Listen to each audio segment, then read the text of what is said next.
The gavel came down like a death sentence. $3. That's all Clara Whitmore was worth. Less than a saddle, less than a bottle of whiskey, less than the dirt beneath the auctioneer's boots. Her step-uncle's gambling debts had led to this: a wooden platform in the scorching Texas heat, rough hands reaching for her like she was property to be claimed. The crowd's laughter burned hotter than the sun, but then a shadow moved through the dust. A cowboy's voice cut through the chaos. "Not while I still breathe." Everything changed in that moment. Stay with me until the end of this story and comment what city you're watching from so I can see how far Clara's journey travels. The Texas sun had no mercy on July afternoons, and on this particular day in 1882, it seemed determined to burn witness into every cruel moment unfolding in the town square of Bitter Creek. Clara Whitmore stood on a makeshift auction block, nothing more than 3 wooden crates stacked and nailed together, her calico dress stained with the dust of a 2-day journey in the back of a wagon. Her wrists bore the red marks of ropes that had only been removed minutes before, and her auburn hair, once carefully pinned, now hung in disheveled waves around a face that had learned to hide its fear behind a mask of hollow resignation. She was 23 years old, and she was being sold. "Come on now, gentlemen. Fresh from Missouri, healthy as a mare, can cook, can clean, can bear children." The auctioneer's voice boomed across the square, his tobacco-stained teeth flashing in what he probably thought was an encouraging smile. "Who'll start the bidding? She's a mail-order bride, already paid for passage. Just needs a husband willing to take on the contract." Clara's step-uncle, Vernon Whitmore, stood at the edge of the platform, his weathered face slick with nervous sweat. His hands shook, not from guilt, but from the desperate need for whiskey that had driven him to this moment. 3 weeks ago, he'd lost big at a poker game in Abilene. The men he owed weren't the forgiving type.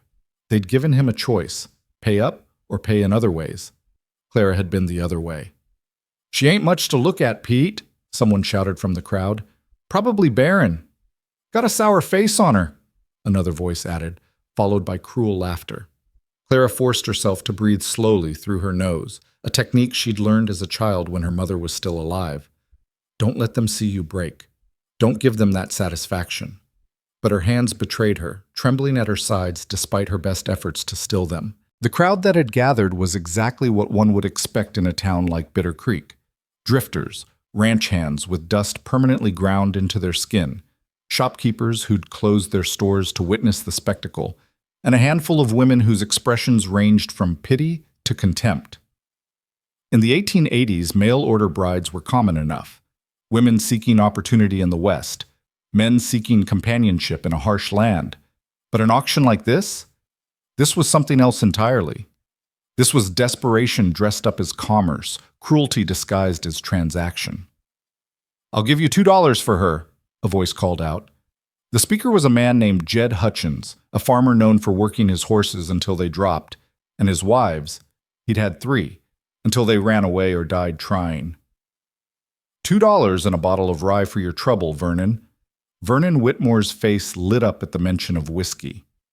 "Now that's more like it. Do I hear $2.50? Silence fell over the crowd. Clara felt her stomach drop. $2. Her entire existence, her future, her body and soul, worth $2 and a bottle of alcohol to wash away the guilt of the transaction. Nobody. The auctioneer looked around, desperation creeping into his voice. This whole thing had been Vernon's idea, a way to settle debts and move on. But if nobody bought her, the men Vernon owed would come calling, and they wouldn't be satisfied with excuses. "Come on, fellas, she's young, she's strong." "She's got eyes like a spooked horse," someone interrupted. "Probably crazy." Clara's jaw tightened. She wanted to scream that she wasn't crazy, that anyone would look spooked when being sold like livestock, that her eyes reflected not madness, but the absolute destruction of every shred of dignity she'd ever possessed. But screaming wouldn't help. Nothing would help. She'd learned that lesson over the past 6 months living under Vernon's roof after her father, Vernon's half-brother, had died of cholera. Vernon had been her only living relative, and the law gave him rights over her until she married. He'd taken full advantage of that legal reality. All right. Vernon's voice cracked with panic. He stumbled forward, nearly falling off the platform. $3. Just $3, and I'll throw in her mother's wedding ring. Real silver, I swear it. Clara's breath caught in her throat. The ring. Her mother's ring. The only thing she had left of the woman who'd sung her lullabies and taught her to read and promised her that life would be beautiful. Vernon had stolen it from her trunk 2 days ago. Now he was using it to sweeten a deal that was already rotten to its core. $3 it is. A man pushed his way through the crowd, and Clara's heart sank even further, something she hadn't thought possible. His name was Silas Drummond, not to be confused with the other Silas who would soon enter this story, and he was known throughout 3 counties as a man who collected things: pocket watches, guns, Indian artifacts, and on occasion, women. He had a wife already, a hollow-eyed woman named Mary who never spoke and never smiled. Rumor was he kept her locked in a root cellar when he went to town. "You got yourself a deal, Vernon." Silas Drummond grinned, revealing gaps where teeth should have been. He pulled 3 coins from his pocket and held them up to catch the light. $3 silver for the girl. She better be worth it. The crowd erupted in laughter and scattered applause. Clara felt the world tilting beneath her feet. This was happening. This was really happening. In moments, she would belong to a man who collected human beings like other men collected stamps. Vernon snatched the coins so quickly he nearly dropped them, his fingers closing around the silver with the desperation of a drowning man clutching a rope. "She's all yours! Clara, get down from there and go with your new husband." Husband. The word was a mockery. There would be no wedding, no vows, no gentle courtship, just ownership, just another object in Silas Drummond's collection. Drummond climbed onto the platform, his boots thudding heavily against the wood.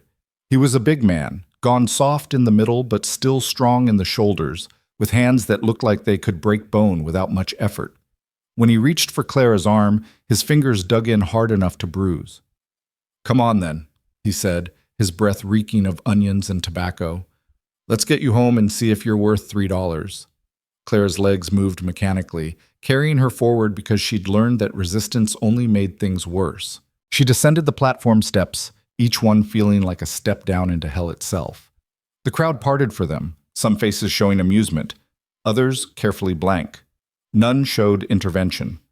That's when she saw him. At first he was just another figure in the crowd, another sun-weathered cowboy in a dusty hat, but something about the way he stood caught her attention, perfectly still in a sea of movement, his posture radiating a kind of controlled tension that reminded Clara of a wolf she'd once seen, coiled and ready to spring. He was tall, broad-shouldered, wearing a dark shirt and leather vest despite the heat.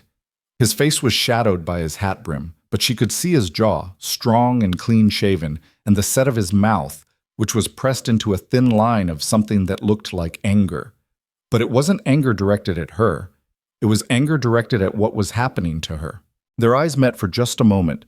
His were dark, almost black in the harsh sunlight, and Clara felt something shift in her chest. Recognition? Maybe, though they'd never met. Or perhaps it was simply that his eyes, unlike everyone else's, didn't look at her like she was property. They looked at her like she was a person witnessing an injustice. Then Drummond jerked her forward, breaking the connection. "Quit your gawking," he snarled. "You're mine now. Best remember that." They were halfway across the square, heading toward a wagon that Clara assumed would carry her to whatever fresh hell awaited, when Drummond suddenly yanked her so hard she stumbled. Her knee hit the packed dirt, sending a sharp pain shooting up her leg. She cried out, unable to stop herself, and tried to regain her footing. "Get up!" Drummond's voice was sharp. "I didn't pay $3 for a clumsy mule." "I'm trying," Clara gasped, but her skirt had tangled around her legs, and her vision was blurring with tears she'd been holding back for hours. Drummond raised his hand, clearly preparing to strike her for her slowness, his face twisted with irritation. The crowd watched with the casual interest people show to street entertainment. No one moved to help. No one ever did. Then suddenly, there was movement, fast, decisive. A shadow fell across Clara's crouched form, and she looked up to see the tall cowboy standing between her and Drummond. He'd moved through the crowd like water, silent and smooth, and now he stood with his back to her, facing down the man who'd just purchased her. "She's not yours." His voice was low, controlled, but carrying an undercurrent of something dangerous. It wasn't loud, but it cut through the air like a knife through silk. Everyone heard it. Everyone felt it. Drummond's hand was still raised, frozen in mid-strike. His face registered confusion, then recognition, then outrage. "The hell you talking about, Granger? I paid for her fair and square, $3. Ask anyone." Granger. So that was his name. Clara had heard it whispered in Vernon's house sometimes. Silas Granger, a ranch hand who worked the big spread outside town.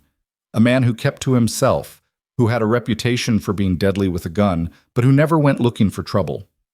A man who, according to the stories, had once ridden with Texas Rangers before settling into a quieter life. Silas Granger didn't move except to lower his hand closer to the gun at his hip.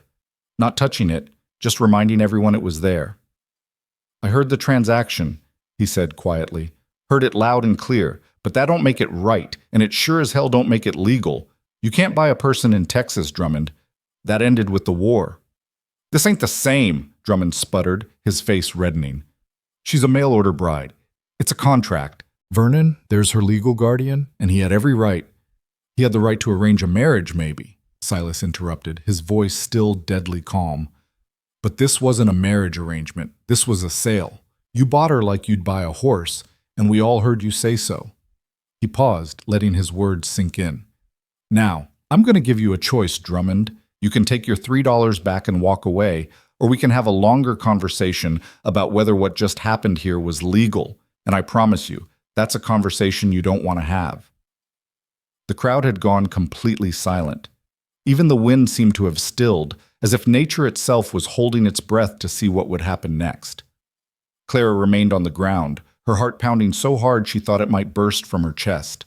She'd seen confrontations before, had seen men posture and threaten, and sometimes follow through on those threats. But there was something different about this. Silas Granger wasn't posturing. Every word he spoke carried the weight of absolute certainty, and his stillness was more threatening than another man's rage. Drummond's hand slowly lowered. His eyes darted around the crowd, looking for support, but found none. Even his friends had stepped back, unwilling to get involved in whatever this was becoming. Vernon Whitmore had disappeared entirely, probably to the nearest saloon to spend his blood money. "This ain't right," Drummond muttered, but his voice had lost its edge. "A deal's a deal." "Then take your money back," Silas said, and for the first time he moved. He reached into his own pocket and pulled out $3 silver, his own money, and held them out. "Here, you get your money, I get a clear conscience, and the lady gets a chance to decide her own future. Everybody wins." "Except I wanted the girl." Drummond's voice rose, desperation creeping in now. "I need a wife. Mary's no good to me anymore, and I paid for this one." The casual way he spoke about his existing wife, "Mary's no good to me anymore," made Clara's blood run cold. What did that mean? What had he done to the hollow-eyed woman people whispered about? Silas's expression hardened, his jaw tightening. "Then you need to find a wife who chooses you," he said coldly. "Not one who gets sold to you for less than the cost of a good saddle. Now take the money, Drummond, before I lose my patience." For a long moment, the two men stared at each other. Clara could see the calculation in Drummond's eyes, weighing his pride against his safety, measuring his desire for a new possession against the very real threat radiating from the man standing between them. Finally, with a curse, Drummond snatched the $3 silver from Silas's hand. "This ain't over, Granger," he spat. "You made an enemy today." "I'll survive," Silas replied flatly. Drummond stormed off, shoving through the crowd with such force that several people stumbled. The onlookers began to disperse, the show apparently over, murmuring among themselves about what they'd just witnessed. Within minutes, the square was nearly empty, people returning to their daily routines as if a woman's entire life hadn't just been bartered and fought over in the span of 30 minutes. Only then did Silas turn around. He looked down at Clara, still on the ground with her dress dusty and her hair falling around her face, and something in his expression softened. He removed his hat, revealing dark hair that was longer than fashionable, curling slightly at the ends, and extended his hand to her. "Ma'am," he said quietly. "You all right?" Clara stared at his hand, calloused, strong, steady, for a long moment. Part of her was afraid to take it, afraid that this was just another transaction, that she'd be trading one owner for another. But a larger part of her, the part that was exhausted beyond measure and desperate for any kindness, reached up and placed her hand in his. His grip was firm but gentle as he helped her to her feet. He didn't pull her too hard or hold on too long, and as soon as she was standing, he released her and took a step back, giving her space. "Thank you," Clara managed to whisper, her voice rough from thirst and unshed tears. I don't understand why you helped me." Silas settled his hat back on his head, his dark eyes meeting hers directly. "Because what was happening to you wasn't right," he said simply. "And because I've seen too many people stand by and watch wrong things happen without lifting a finger to stop them. Gets tiring after a while." Clara wrapped her arms around herself, suddenly aware of how exposed she was, standing in the middle of the square in her dusty dress with no belongings, no money, no plan.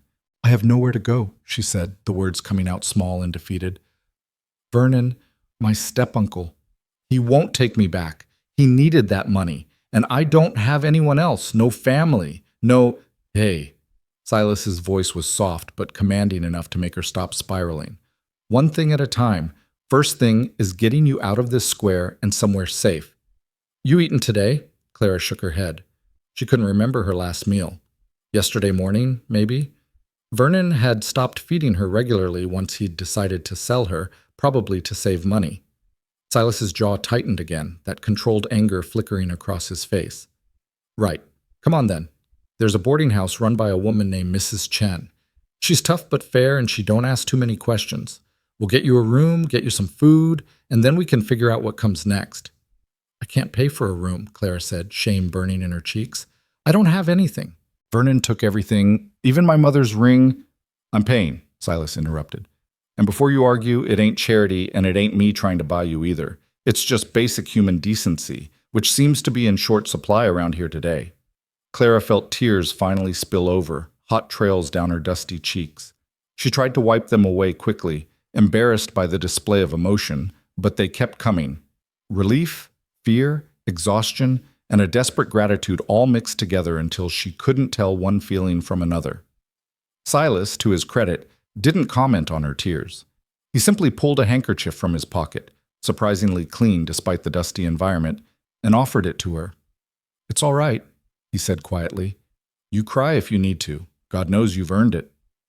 They began walking toward the edge of town, Silas keeping his pace slow to match hers. Clara clutched his handkerchief like a lifeline, occasionally pressing it to her face as fresh waves of emotion threatened to overwhelm her.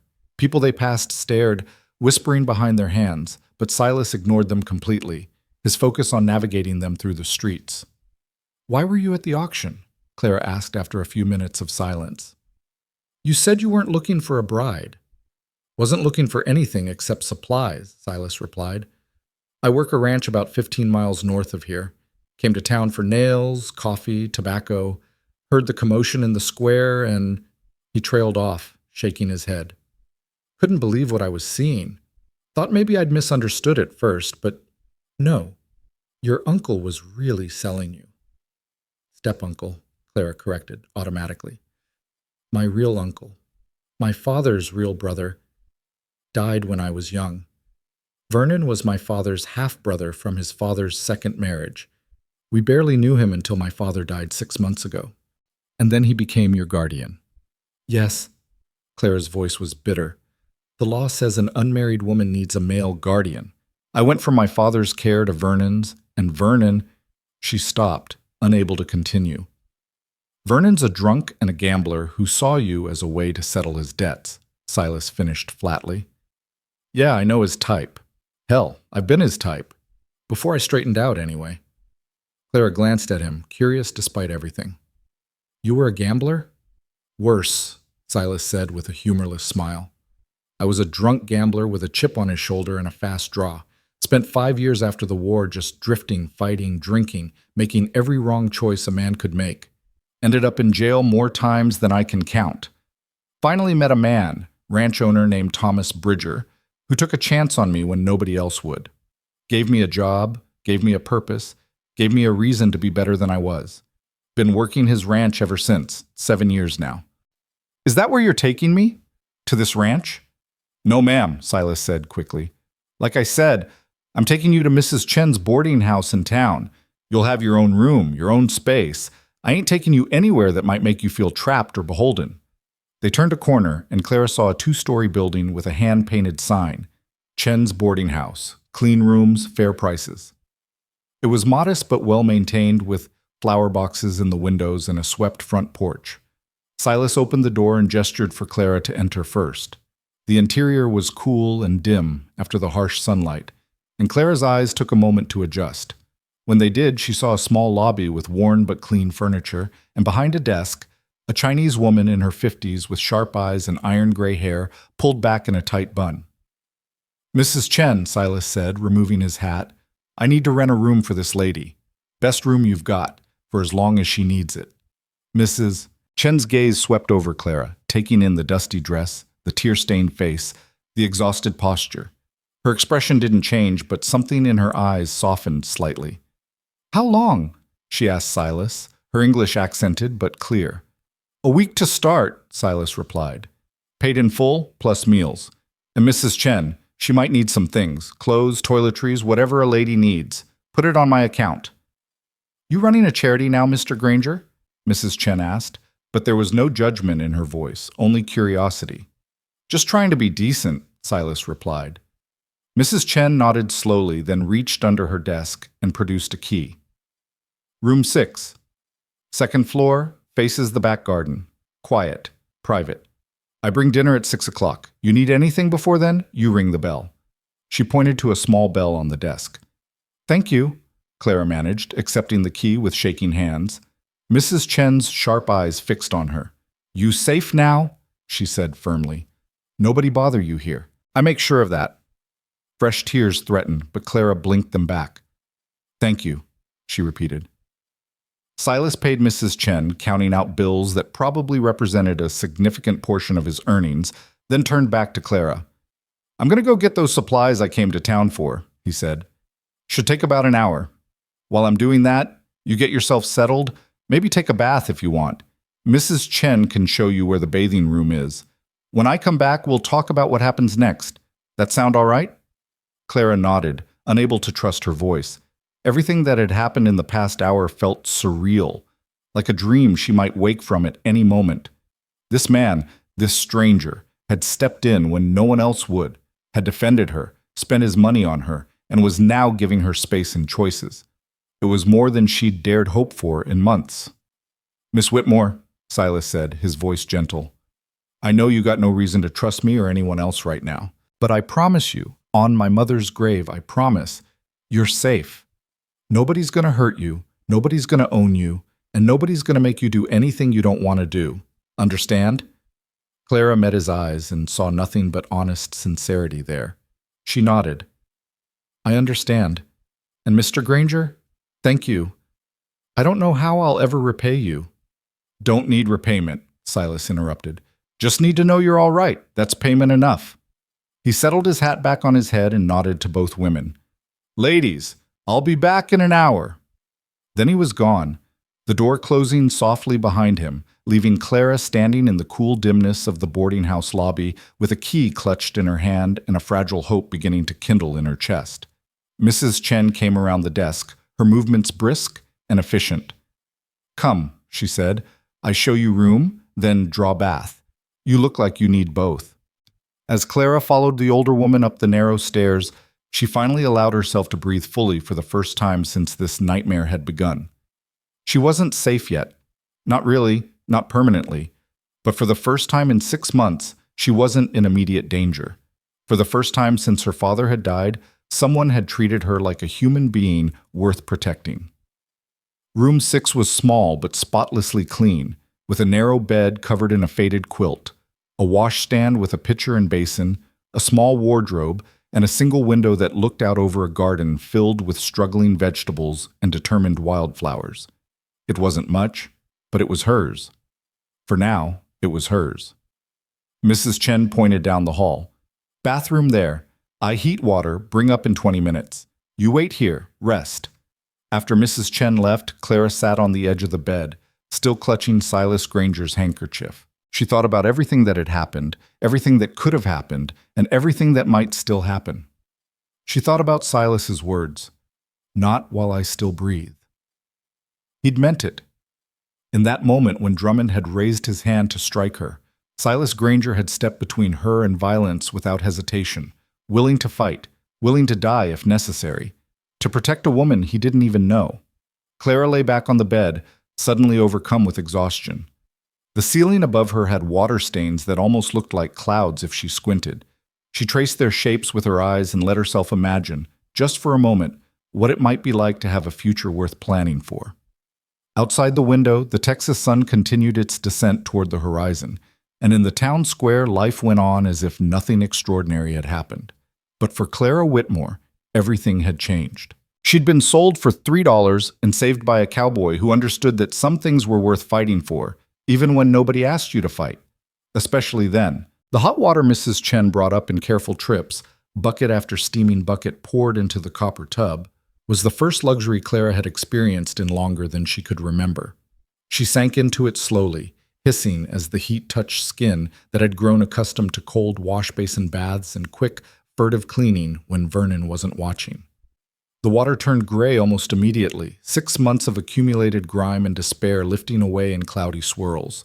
She scrubbed herself with the rough soap Mrs. Chen had provided until her skin turned pink, washing away not just the dirt, but the feeling of Drummond's fingers on her arm, the auctioneer's appraising gaze, the crowd's cruel laughter. When she finally emerged, pruned and exhausted, she found a simple cotton dress laid out on her bed, plain gray with small white buttons, nothing fancy, but clean and whole, and hers to wear. A note in careful handwriting read, "From Mrs. Chen, no charge." Clara dressed slowly, her fingers clumsy with the buttons.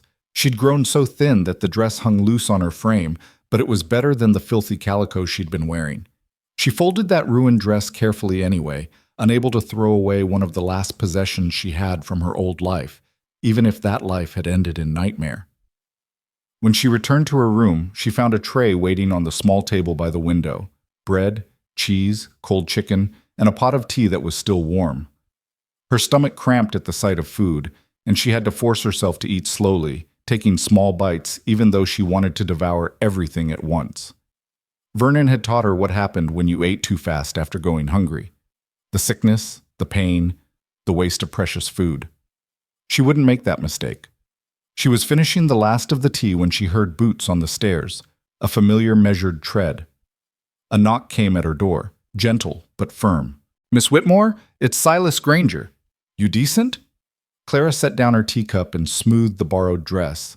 "Yes, come in."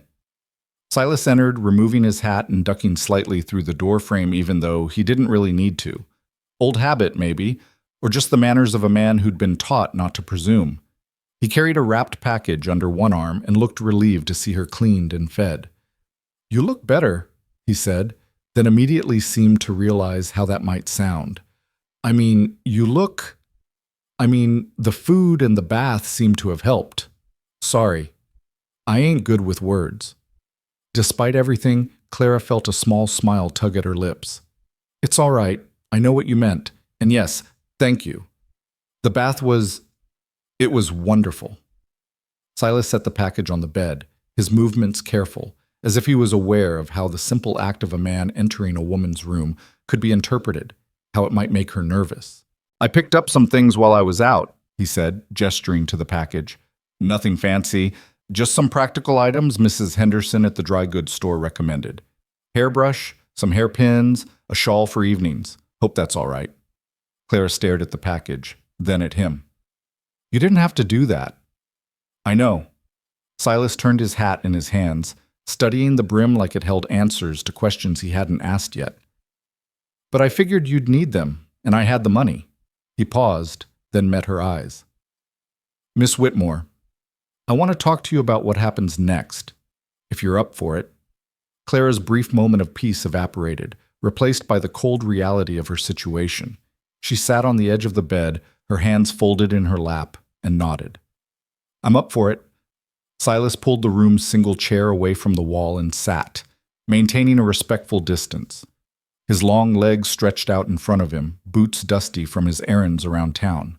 "I've been thinking," he began, "about your situation." You got no family worth claiming, no money, no legal standing on your own. That about sum it up? Yes. The word was barely a whisper. Right. So here's the thing, and I want you to hear me out before you say anything, all right? Silas leaned forward, his elbows on his knees, his expression serious. In the eyes of the law, you're still under Vernon's guardianship until you either turn 21 or get married. Vernon's already proven he's willing to sell you to settle debts. What's to stop him from trying again? Clara's hands clenched in her lap. She'd been trying not to think about that, but of course Silas was right. Vernon wouldn't just give up. He'd need money again. He always needed money, and she was the only asset he had left. I've been thinking about that, Clara admitted, but I don't know what to do. I can't stay hidden in this boarding house forever. Eventually, the money will run out. And Mrs. Chen will need the room, and Vernon will find me again. That's what I figured you'd be thinking. Silas took a deep breath, like a man about to dive into cold water. So I got a proposal for you. A real proposal, I mean. Not the kind Drummond was making in that square. Clara's breath caught. What kind of proposal? Marriage. The word hung in the air between them, simple and complicated all at once. A legal marriage, properly done, with a preacher and papers and everything. It would free you from Vernon's guardianship, give you legal protection, and make sure nobody can ever auction you off again. Clara felt like the floor had disappeared beneath her feet. But we don't know each other. We met an hour ago. You can't possibly want to marry me. You're right, Silas said bluntly. I don't know you, and you sure as hell don't know me. And if we were talking about a regular marriage, the kind where two people fall in love and build a life together, I'd say we were both crazy to even consider it. But that's not what I'm proposing. Then what are you proposing? Silas met her gaze steadily. A marriage of convenience, on paper only. You'd have my name and my legal protection, but nothing else unless you wanted it. You'd have your own room at the ranch. We got a spare that's decent sized, got its own door that locks from the inside. You'd be free to come and go as you pleased, work if you wanted to or not, save money, make plans for your future. Think of it as buying yourself time to figure out what you really want out of life. Clara studied his face, looking for signs of deception, of hidden motives, of anything that would explain why a man would make such an offer. But all she saw was the same straightforward sincerity he'd shown in the square. Why would you do this? What do you get out of it? Honestly? Silas shrugged. Peace of mind. The satisfaction of knowing I did the right thing. And maybe... He hesitated, choosing his words carefully. Maybe the knowledge that I'm not the same worthless drunk I used to be, that I'm capable of being the kind of man who helps people instead of hurting them. That's not much of a reason to marry someone. No, Silas agreed, but it's an honest one. And I'll tell you something else. I ain't looking for a wife in the traditional sense. I like my life the way it is. I work hard, I keep to myself, I don't need someone cooking for me or warming my bed or any of that. I can take care of myself just fine. But you? You need protection, and I can give that without it costing me anything I'm not willing to pay. Clara stood and walked to the window, looking out at Mrs. Chen's struggling garden. The vegetables were fighting for survival in the harsh Texas soil, putting down roots wherever they could find purchase. She felt a kinship with them, both trying to grow in hostile ground. You said it would be on paper only, she said quietly, not turning around. But people would talk. They'd expect. They'd assume things about us. Let them assume, Silas replied. As long as you and I know the truth, what does it matter what people think? It matters because reputations matter. Because if people think we're lying about the marriage being real, they might question its legality. They might find ways to invalidate it. Then we'd have to make it look real enough, Silas said. At least in public. We'd have to live in the same house, take meals together sometimes, maybe go to town together on occasion. But behind closed doors, that's our business and nobody else's. Clara turned to face him. And if I want to leave someday? If I decide I want a real marriage with someone else? Or I just want to be on my own? Then we get a divorce or an annulment, quietly, so it don't cause either of us too much trouble. Or we stay married on paper and you go live your life somewhere else. Whatever works. Silas stood, his full height making the small room feel even smaller. Look, I ain't trying to pressure you. This is just an option, one solution to a bad problem. You don't have to decide right now. Take a few days, think it over, ask me any questions you got. I have a question now, Clara said. All right. What happens if Vernon contests the marriage? He's still my legal guardian. Can't he claim you married me without his permission and have it annulled? Silas's expression darkened. He could try, but I already thought of that. Before I came here, I went to see Judge Morrison. He's the circuit judge, only comes through Bitter Creek once a month, but lucky for us, he's here this week. I asked him hypothetically, didn't mention you by name, about the legality of a guardianship when the guardian had attempted to sell his ward. You know what he said? Clara shook her head. He said that any guardian who attempted to sell his ward for personal profit had violated his fiduciary duty and could be stripped of guardianship rights. He said it right there in his office, clear as day. Silas's voice took on a harder edge. Vernon committed a crime today, Miss Whitmore. Maybe not one the law is going to prosecute him for. Too much gray area, too many men willing to say it was just a misunderstanding. But it's enough to invalidate his guardianship if we need it to be. Hope sparked in Clara's chest, small and fragile but real. So if we married, Vernon couldn't stop us. He could try. He could make noise, get a lawyer if he could afford one, which he can't. But in the end, no. He couldn't stop us. You'd be my wife, under my protection, and that's the end of it. Clara walked back to the bed and sat down, her mind racing through possibilities and consequences. A marriage of convenience, protection without obligation. Time to heal, to plan, to become someone other than Vernon's unwanted ward or Drummond's purchased property. What about your employer? She asked. This Mr. Bridger you mentioned. What will he think about you bringing home a sudden wife? Tom's a good man, Silas said. Open-minded, doesn't judge people by their circumstances. I already sent word to him about what happened today. Not asking permission, just letting him know. If he's got a problem with it, well, I'll deal with that. But I don't think he will. And the other ranch hands? Won't they wonder? Won't they gossip? Probably, Silas admitted, but most of them mind their own business. We got 3 other hands besides me. Charlie, who's old enough to be my father, and doesn't care about much except his horses. Miguel, who's got his own complicated past and doesn't judge. And a kid named Danny, who's too young and dumb to know what questions not to ask. They'll accept you because I tell them to, and if they don't, they can find work elsewhere. Clara twisted her hands together, feeling the weight of the decision pressing down on her. This is all happening so fast. This morning I woke up in Vernon's wagon, and tonight you're asking me to marry you. How can I possibly make a decision like this in one day? You can't, Silas said simply. Or rather, you shouldn't have to. But the world don't always give us the luxury of time. Vernon's still in town, probably drunk by now, but he'll sober up eventually. Drummond's still angry about being shown up. Other men saw what happened and might get ideas about making their own offers. Every day you stay here unprotected is a day something could go wrong. He moved toward the door, then paused.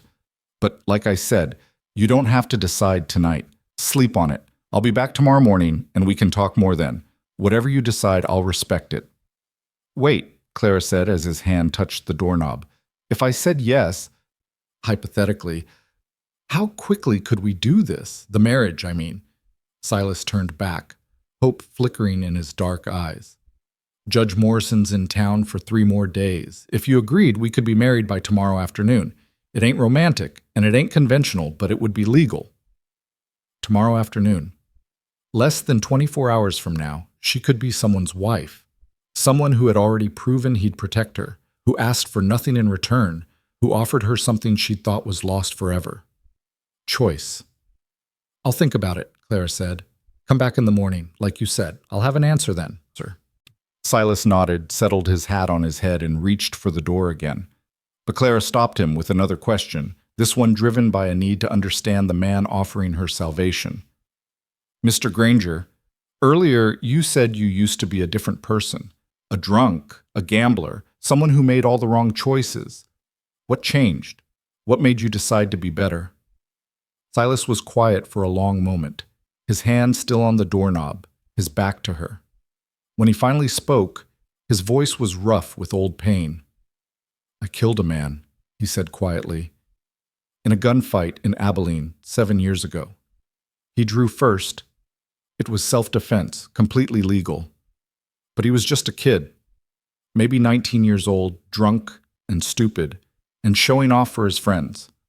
I was drunk too, angry at the world, looking for a reason to prove I was faster and meaner than anyone else. That kid died because I wasn't man enough to walk away from a fight that didn't need fighting. Clara heard the weight of that memory in his voice, the guilt that still haunted him. I stood over his body in the street, Silas continued, and I saw his mother come running. She fell on him screaming, and I knew in that moment that I'd become exactly the kind of man I'd always hated. The kind who takes more from the world than he gives. The kind who destroys things just because he can. He finally turned to look at her, and she saw the raw honesty in his eyes. That's when Tom Bridger found me. He was in town on business, saw the whole thing. Instead of condemning me or reporting me or any of the things I deserved, he offered me a job. Told me every man gets one chance to choose who he's going to be, and this was mine. I took it. Been trying to earn that second chance ever since. And today? Clara asked softly. Helping me? Was that part of earning it? Today was just about doing what was right, Silas said. But yeah, maybe it was part of it too. Maybe we don't ever stop earning our second chances. Maybe that's the point. We keep trying, keep doing better, until the day we die. He gave her a small, sad smile. Anyway, that's my story. Figured you should know it before you decide whether to tie your future to mine, even temporarily. I ain't a saint, Miss Whitmore. Just a man trying not to be a devil anymore. After he left, Clara sat in the gathering darkness of her small room and thought about choices. About the choice Vernon had stolen from her when he'd put her on that auction block. About the choice Drummond would have stolen if he'd succeeded in buying her. About the choice Silas was offering her now. Imperfect, complicated, but real. She thought about the kid Silas had killed, the mother's scream, the moment that had changed everything. She thought about how people became who they were through a series of choices and consequences, victories and failures, deaths and rebirths. Outside her window, the Texas night was falling, stars emerging one by one like pinpricks in a dark cloth. Somewhere in town, Vernon was drinking away the money he'd gotten for selling her. Somewhere else, Drummond was nursing his wounded pride and plotting revenge, maybe. And somewhere, in a ranch house 15 miles north, a man named Tom Bridger was reading a message about his ranch hand's sudden decision to marry a stranger. Clara unwrapped the package Silas had left and found the items he'd mentioned. A good sturdy hairbrush, a collection of practical hairpins, and a soft wool shawl in deep blue. But there was something else too, wrapped separately at the bottom. Her hands trembled as she unfolded the paper to reveal a small silver ring, not fancy, not expensive, but clearly old and well-loved. A note fell out, written in Silas's careful hand. This was my mother's. She'd want you to have it if you say yes, not as a wedding ring necessarily, just as something that's yours, something nobody can take from you. S.G. Clara held the ring up to the lamplight, watching it catch and throw back tiny gleams. It was simple, unadorned, beautiful in its plainness. She slipped it onto her right hand, not her left, not yet, and felt its slight weight settling there like a promise. She didn't sleep that night, not really. She dozed fitfully, waking every hour to stare at the unfamiliar ceiling and wonder if she was making the right choice. Because she'd already made it, really, the moment Silas had told her about the kid he'd killed and the second chance he'd been given. She recognized something in his story, something essential. He understood what it meant to be remade, to become someone new out of the ashes of who you'd been. When dawn crept through her window, painting the room in shades of rose and gold, Clara was already dressed in her borrowed gray dress, her hair brushed and pinned with the practical pins Silas had bought. She wore his mother's ring on her right hand still, but she'd made her decision. The knock came at 8 o'clock, punctual and expected. Clara opened the door to find Silas standing there, hat in hand, looking like he hadn't slept much either. His eyes went immediately to the ring on her finger, and something in his expression shifted. Hope, or maybe just relief. "Morning, Miss Whitmore," he said quietly. "You come to a decision?" "I have," Clara replied. She took a breath, squared her shoulders, and met his gaze directly. "Yes, I'll marry you, On the terms you described, a marriage of convenience, protection, without obligation. And Mr. Granger, thank you for giving me a choice when nobody else would. Silas's shoulders relaxed slightly, tension she hadn't even realized he'd been carrying draining away. You don't have to thank me, he said, but I'm glad you said yes. I hope, this is going to work out for both of us. He glanced down the hallway, then back at her. You eaten breakfast? Not yet. Then let's go get some food, and we can talk about the practicalities. How's that sound? They went to a small diner 3 blocks from the boarding house, a place with checkered tablecloths and the smell of bacon grease permanently embedded in the walls. The few other patrons gave them curious looks. Silas Granger rarely came to town, and never with a woman, but nobody approached them. Over eggs and coffee, they worked out the details. They would go to Judge Morrison that afternoon at 2 o'clock. The ceremony would be brief, businesslike, witnessed by the judge's clerk and whoever else they could find. Afterward, they would register the marriage officially, making it legal and binding. Then they would ride to the Bridger Ranch, where Clara would begin her new life as Mrs. Silas Granger, in name, if not in practice. What should I bring with me? Clara asked, thinking of her nearly empty carpet bag back in her room at the boarding house. Whatever you have, Silas replied. But don't worry about not having much. We can get you more clothes and things as you need them. Tom pays decent, and I've been saving for years since I don't spend much on myself. I'll need to thank Mrs. Chen for the dress she lent me. Already taken care of, Silas said. I paid her for it this morning. It's yours now. Clara set down her coffee cup, overwhelmed again by this man's quiet generosity. You keep spending money on me. How am I ever supposed to— You ain't supposed to do anything, Silas interrupted gently. That's the point. This isn't a debt. It's just what people should do for each other. Help when help's needed. No strings, no expectations. They finished their breakfast in companionable silence, and Clara found herself studying her soon-to-be husband. He ate methodically, without wasting food, and kept his eyes mostly on his plate, occasionally glancing out the window as if checking for threats. A man accustomed to being watchful, to expecting trouble. But when he looked at her, his expression softened, losing some of that hard wariness. Can I ask you something personal? Clara ventured. Sure. Have you ever been married before, or engaged? Silas shook his head. No. Came close once, long time ago, before the war. Girl named Sarah Hutchins. We were going to get married when I came back, but he trailed off, his jaw tightening. I came back different, broken, mean. She took one look at what the war had made of me and married someone else. Can't say I blame her. I'm sorry. Don't be. She made the right choice. I was in no shape to be anyone's husband back then. He pushed his empty plate away. What about you? You ever been courted? Clara felt heat creep into her cheeks. Once. A boy in Missouri named James Parker. He worked at his father's mill. We walked out together a few times, and he talked about marriage. But then my father got sick and we had to move to be closer to doctors. I never saw James again. Last I heard, he'd married a girl from town. You sorry about that? No, Clara said honestly. I don't think I loved him.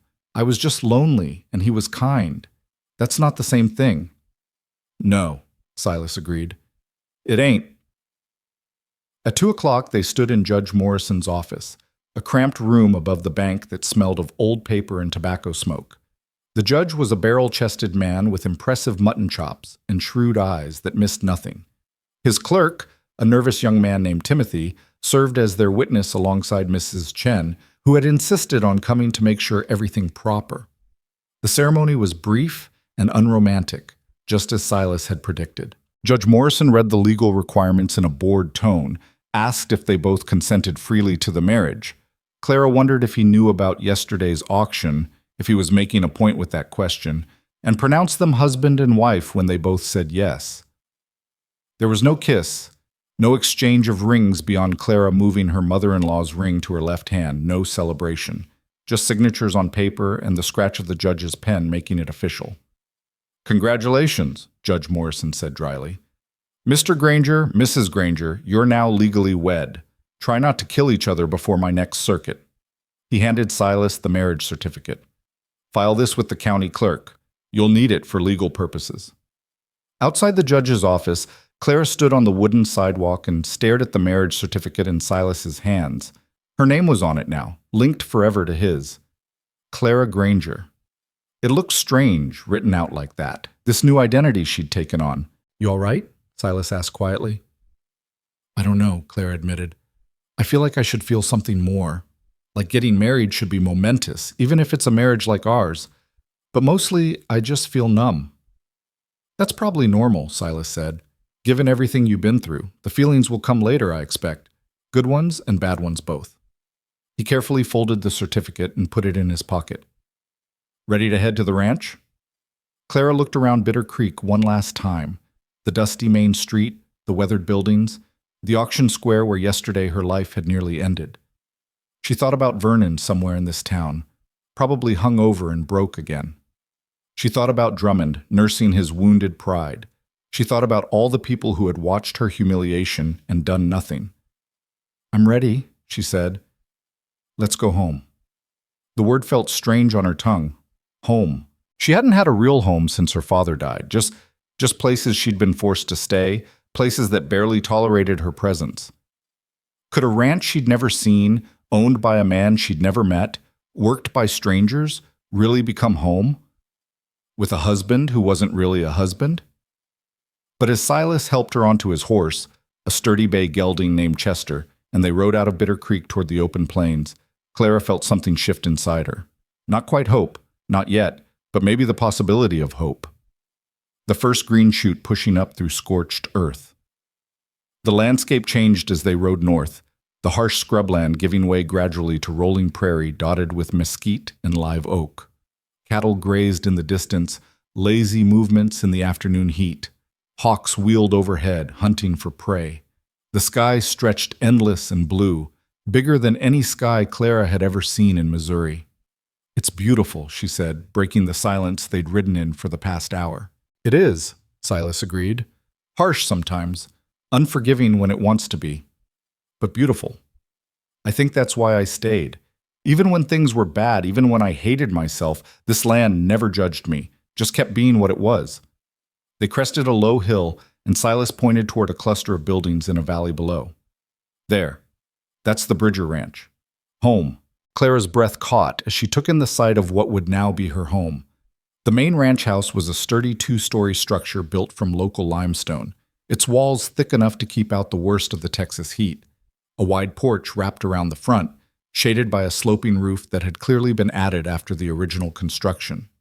Beyond the house stood a large barn painted red by time and weather, several smaller outbuildings she couldn't identify, and a series of corrals where horses moved lazily in the afternoon sun. It wasn't grand, but it was solid, well-maintained, speaking of people who took pride in their work. As they rode closer, Clara noticed a man emerging from the barn, wiping his hands on a rag. He was older than she'd expected, perhaps in his late 50s, with silver threading through dark hair and a weathered face that had seen decades of sun and wind. He wore simple working clothes and moved with the careful deliberation of someone whose body had begun to remind him of past injuries and hard years. "That's Tom Bridger," Silas said quietly, "the man who gave me my second chance." Tom stopped at the fence, his eyes moving from Silas to Clara with an expression that was impossible to read. Clara felt her stomach tighten with nervousness. This man's opinion mattered to Silas, which meant it would matter to her life here. If Tom Bridger decided she was unwelcome, where would she go? Back to Bitter Creek? Back to Vernon? Silas dismounted first, then reached up to help Clara down. His hands on her waist were impersonal, steadying, gone as soon as her feet touched ground. They approached Tom together, and Clara was acutely aware of how she must look. Dusty from travel, wearing a borrowed dress, standing beside a man she'd married only hours after meeting him. "Tom," Silas said, his voice carrying a respect Clara hadn't heard before. "This is Clara, my wife." "Clara, this is Tom Bridger, owner of this ranch and the best man I've ever known." Tom's eyes widened slightly at the word wife, but he recovered quickly. He pulled off his work glove and extended his hand to Clara. "Ma'am," he said, his voice gravelly but not unkind, "welcome to the Bridger Ranch. Though I'll admit Silas's message yesterday didn't prepare me for quite how quickly things would develop. Clara shook his hand, finding his grip firm but not crushing. Mr. Bridger, I understand this must seem strange. Silas and our circumstances are unusual. Most circumstances worth talking about are unusual, Tom replied. He studied her face for a long moment, and Clara forced herself not to look away. I heard what happened in town yesterday. News travels fast, even out here. Vernon Whitmore ought to be horsewhipped for what he tried to do to you. You know Vernon? Clara asked, surprised. Know of him. Man like that makes a reputation quick enough. Tom's expression darkened. He came through here about a year back, tried to sell me a horse he claimed was his. Turned out he'd stolen it from a ranch near San Antonio. I sent him packing and reported him to the sheriff, not that it did much good. Silas shifted beside her. Tom, I know bringing Clara here without proper warning wasn't ideal. If it's going to cause problems... Did I say it was going to cause problems? Tom interrupted, his tone sharp but not angry. I'm just trying to understand the situation so I can figure out how to help. He looked at Clara again. You running from something, ma'am? Besides Vernon, I mean? Clara appreciated his directness. No, sir. Just trying to survive. Silas offered me a way to do that, and I took it. Marriage of convenience, then. The bluntness of the question should have embarrassed Clara, but instead she felt a strange relief. Tom Bridger wasn't going to dance around the truth or pretend not to see what was obvious. Yes, sir. Silas has been very clear about the terms. This is a legal arrangement to protect me from my step-uncle's guardianship. Nothing more. Nothing more yet, Tom said thoughtfully. Things have a way of getting complicated, whether we plan for them to or not. He turned to Silas. You thought this through? Really thought it through. Because once people in town know you're married, they're going to expect certain things. They're going to watch you, talk about you, make judgments about whether this marriage is real or just a convenience. And if they decide it ain't real, they might try to challenge it. Let them try, Silas said, his voice taking on that dangerous edge Clara had heard in the town square. The marriage is legal, properly witnessed, filed with the county. Vernon's got no legal standing to contest it, not after what he did. Maybe not legally, Tom agreed. But socially? That's different. You're asking Clara to live here, work here, exist in a community that's going to have opinions about her. You sure you want to put her through that? Clara spoke before Silas could respond. Mr. Bridger, I appreciate your concern, but I'd rather face gossip than face another auction block. Silas offered me dignity and choice when no one else would. Whatever social consequences come from that, I'll deal with them. Tom's expression softened slightly, something that might have been approval flickering in his eyes. Fair enough. But you should know what you're walking into. This ranch employs 4 men, including Silas. 3 of them are good men who'll treat you with respect. But we're 15 miles from town, which means you're going to be isolated. You're going to be the only woman here most days, surrounded by men you don't know. That going to be a problem? I don't know yet, Clara said honestly. But I'd rather be surrounded by strangers than by Vernon Whitmore. Can't argue with that. Tom glanced toward the house, then back at them. All right, here's how this is going to work. Clara, you'll have the spare room on the 2nd floor like Silas probably already told you. It's got a good lock, and I'll make sure everyone knows your privacy is to be respected. You don't owe nobody here anything. Not labor, not explanations, nothing. You want to work? There's plenty to do. You want to hide in your room for a month while you figure things out? That's fine too. I'd like to work, Clara said quickly. I'm not afraid of hard work, and I'd rather be useful than be a burden. You ain't a burden, Silas said quietly. But if you want to work, there's cooking that needs doing, mending, garden work if you're interested. Clara's educated too, Tom. She can read and write better than most. Tom raised an eyebrow. That's so. Well, that opens up some possibilities. I've been meaning to get someone to help with the ranch accounts. My eyes ain't what they used to be, and I keep making mistakes in the ledgers. He looked at Clara. You any good with numbers? I helped my father with his store accounts for years, Clara replied. He taught me bookkeeping when I was young. Then we'll work something out. Fair wage for fair work. Tom extended his hand again. Welcome to the Bridger Ranch, Mrs. Granger. I hope you find what you're looking for here. As Clara shook his hand again, she felt some of the tension she'd been carrying since yesterday begin to ease. Tom Bridger wasn't offering her pity or charity. He was offering her respect, work, and a place to belong. It was more than she dared hope for. The sound of boots on hard-packed earth made them all turn.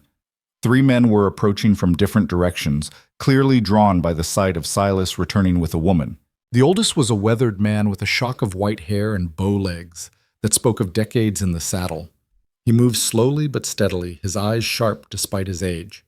The second was younger, perhaps 30, with dark skin and darker eyes, wearing a faded blue shirt and a bandana around his neck. The third was barely more than a boy, maybe 17 or 18, tall and gangly with red hair and freckles scattered across sunburned skin. "Speak of the devils," Tom muttered. "All right, let's get the introductions done. Charlie, Miguel, Danny. This is Clara Granger, Silas's wife. Clara, these are the other hands who work this ranch." Charlie, the old man, removed his hat and nodded respectfully. "Ma'am, pleasure to meet you." His voice was rough as gravel but not unfriendly. Miguel's reaction was more reserved. He studied Clara with careful eyes, taking in her appearance, her proximity to Silas, the newness of the situation. "Welcome," he said finally, his English accented with Spanish. "I hope you will be happy here." Danny, the kid, just stared with his mouth slightly open until Charlie elbowed him in the ribs. "Oh, welcome, ma'am. I mean, Mrs. Granger. He flushed bright red, making his freckles even more prominent. "Sorry, I ain't never seen Silas with a woman before. Didn't even know he was courting anyone." "That's because I wasn't," Silas said dryly. "It's a recent development, and Danny, quit staring. You're making her uncomfortable." "Sorry, ma'am." Danny dropped his gaze to his boots, looking mortified. Despite her nervousness, Clara felt a smile tugging at her lips. The boy's awkwardness was somehow endearing, a reminder that not all men were like Vernon or Drummond. "It's all right," she said gently. "I'm sure this is surprising for all of you." "Surprising's one word for it," Charlie said, his keen eyes moving between Clara and Silas. "But Tom's rules apply same as always. We treat folks with respect here. We don't pry into business that ain't ours, and we judge people by their actions, not their circumstances. You're Silas's wife. That makes you family here. Simple as that." The word family hit Clara harder than she expected. She'd lost her family when her father died, had been adrift ever since, belonging nowhere and to no one. Now this old cowboy was casually declaring her part of his family, as if it were the most natural thing in the world. "Thank you," she managed, her voice thick with emotion. "That means more than you know." Miguel nodded slowly, still watching her with that careful assessment. "You know how to ride?" he asked suddenly. Clara blinked at the unexpected question. "I used to. My father taught me when I was young, but it's been years." "Then I teach you again," Miguel said. "Out here, you need to ride. For work, for safety, for freedom. I have a good mare. Very gentle, very patient. Her name is Luna." "That's very kind of you," Clara said, surprised by the offer. Miguel shrugged. "Not kind. Practical. You cannot live on a ranch and not ride. Besides, Luna needs someone. She gets lonely." Tom clapped his hands together, breaking the moment. "All right, that's enough standing around. We got work to finish before sundown. Silas, why don't you show Clara to her room? Let her get settled. We'll have supper at 6 in the main house. Clara, if you're up to joining us, you're welcome. If you'd rather take a tray in your room, that's fine too." "I'll join you," Clara said. The thought of eating alone in an unfamiliar room, hiding away like she had something to be ashamed of, made her stomach turn. She'd hidden enough in Vernon's house. Here, she would face things directly. Silas picked up her small carpet bag. Everything she owned in the world fit in one bag now, and led her toward the house. As they climbed the porch steps, Clara noticed details she'd missed from a distance. A rocking chair worn smooth by years of use, flower boxes under the windows that held struggling geraniums, a horseshoe nailed above the door for luck. The door itself was solid oak, weathered but well-maintained, and it swung open with a faint creak that spoke of regular use. The interior was cooler than outside, the thick limestone walls doing their job. They entered directly into a large main room that served multiple purposes: sitting area, dining area, and what looked like Tom's office space, judging by the desk piled with papers in one corner. The furniture was simple but solid, built for use rather than show. A stone fireplace dominated one wall, currently cold but clearly well used during winter months. The floor was wide plank wood, scarred and scuffed but clean. Kitchen's through there, Silas said, pointing to a doorway on the left. Tom usually cooks for everyone, but we all help out. There's no formal arrangement. Whoever's got time makes food, and we eat together when we can. Sometimes we're all on different schedules with the ranch work, so don't feel obligated to wait for everyone. He led her up a narrow staircase to the second floor. The hallway was dim, lit only by a window at the far end, and Clara counted 4 doors. Silas stopped at the second one on the right. "This is your room," he said, pulling a key from his pocket and unlocking the door. "Only 2 keys exist. This one's yours, and I gave the spare to Tom for safekeeping. Nobody else has access." He pushed the door open and stepped aside to let her enter first. The room was larger than she'd expected, easily twice the size of her room at Mrs. Chen's boarding house. A double bed with an iron frame stood against one wall, covered with a quilt that had seen better days but was clean and neatly made. A wardrobe, a washstand with pitcher and basin, a small writing desk with a chair, and a trunk at the foot of the bed completed the furnishings. 2 windows looked out over the ranch yard, and Clara could see the corrals and part of the barn from here. "It ain't fancy," Silas said, sounding almost apologetic. "But it's private and secure. My room's at the end of the hall if you need anything, but I won't bother you unless you ask me to." Clara set her carpetbag on the bed and turned to face him.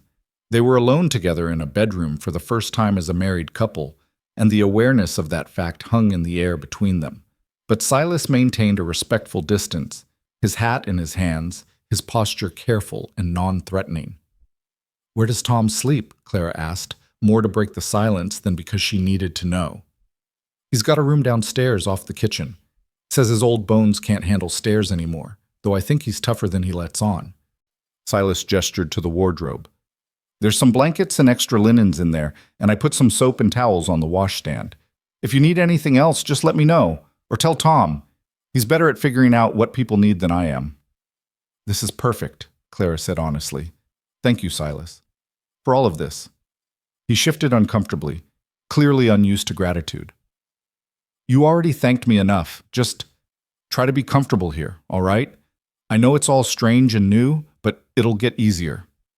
After he left, closing the door quietly behind him, Clara stood in the center of her new room and tried to process everything that had happened in the last 36 hours.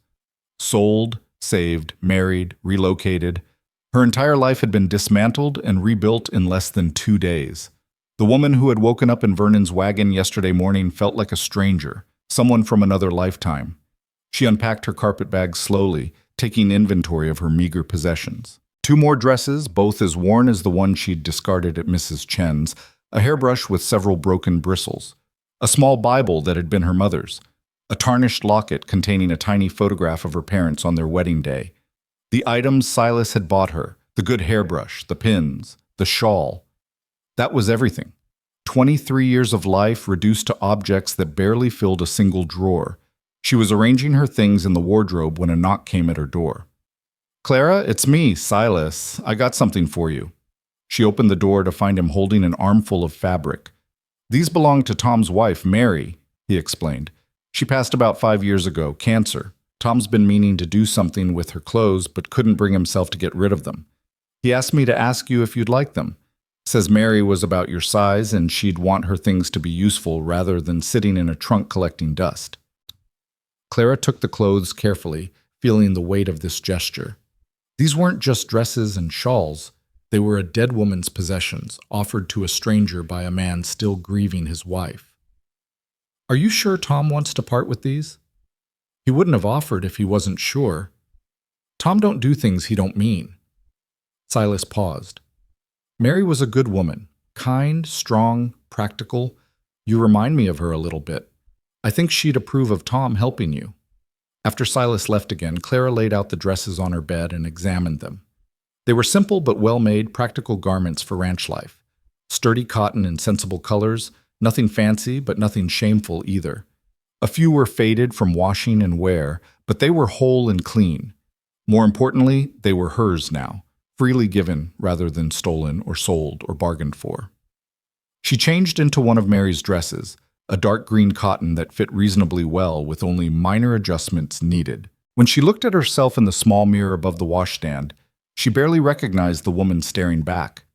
Not because she looked different, but because she looked dignified, like a person who belonged somewhere, who had rights and respect and a place in the world.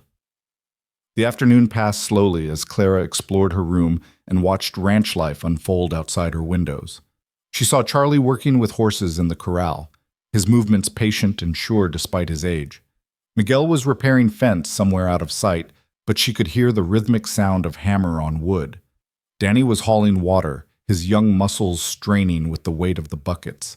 And Silas, she spotted him in the barn, moving in and out of view as he worked at tasks she couldn't identify from this distance. At 6 o'clock, she made her way downstairs, following the sounds and smells of cooking. The kitchen was larger than the main room, dominated by a massive cast-iron stove that radiated heat despite the evening warmth. Tom stood at the counter, slicing bread with surprising skill for a man who claimed his eyes were failing. He looked up when Clara entered and gestured to the table. "Have a seat. We eat simple here. Beef stew tonight, bread and some canned peaches if anyone's got room for dessert. Nothing fancy, but it fills the belly." "Can I help?" Clara asked. "Can you set the table? Plates are in that cupboard, silverware in the drawer below." Clara found the dishes and began laying them out, noting that the table could seat 8 comfortably.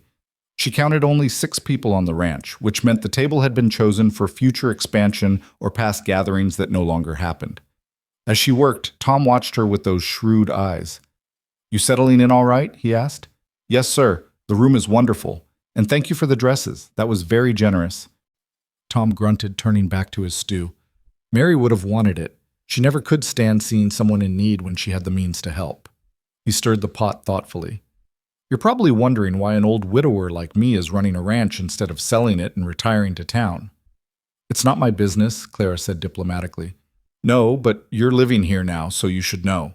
Tom ladled stew into a serving bowl. "Mary and I bought this land 30 years ago when it was nothing but scrub and hope. We built this house with our own hands, raised cattle, raised hell when we had to. We never had kids.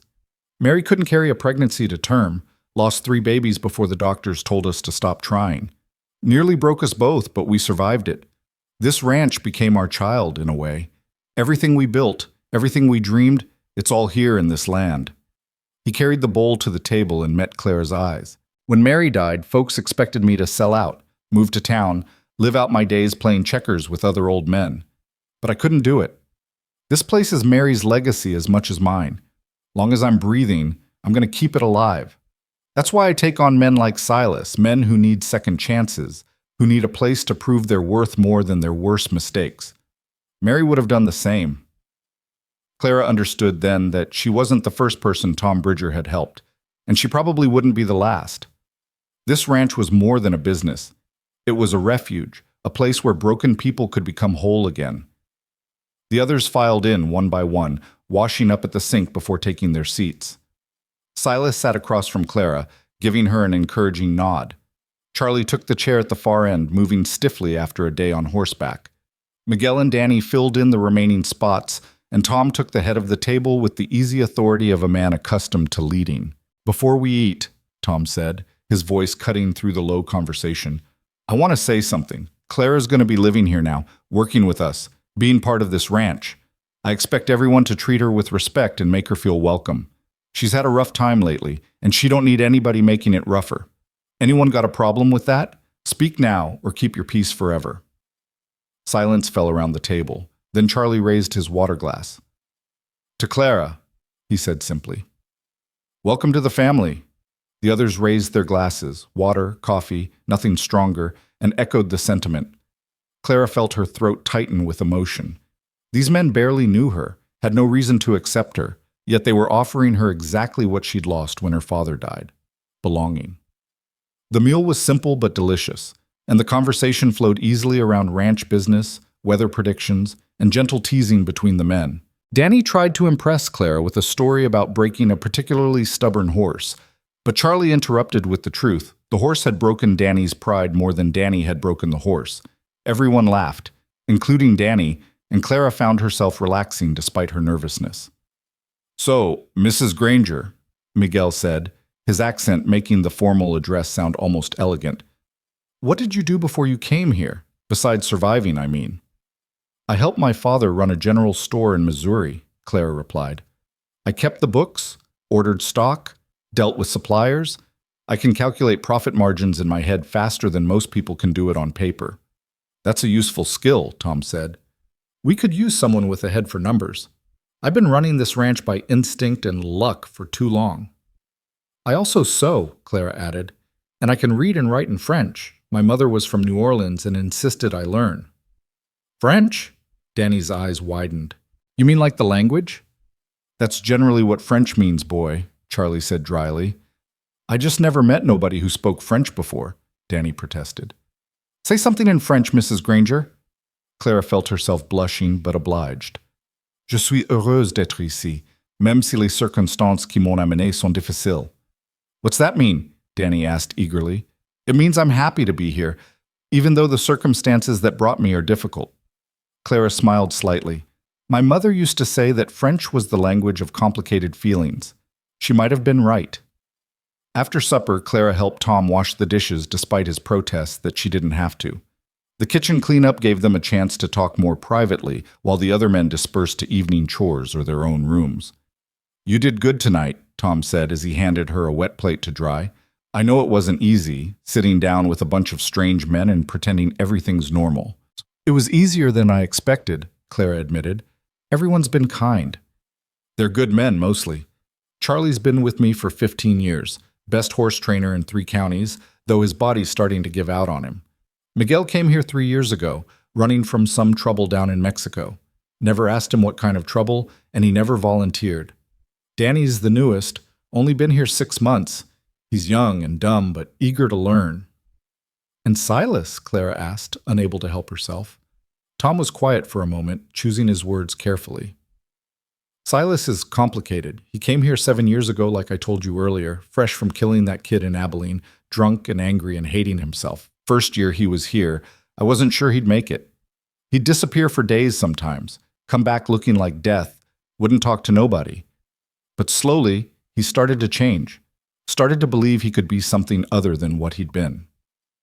Tom handed her another plate.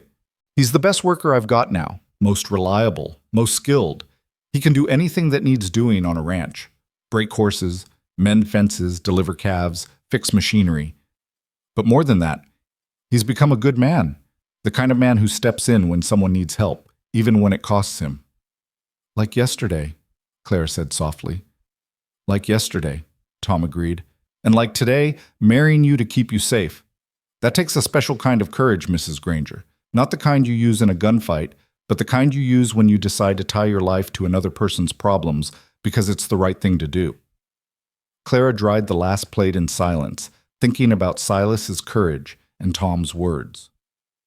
When they finished, Tom poured himself a cup of coffee and gestured for her to join him at the kitchen table. I want to talk to you about something, he said, his tone serious.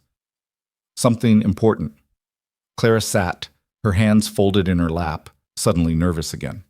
All right, look, you and Silas got married for practical reasons. I understand that. But people in town don't know that.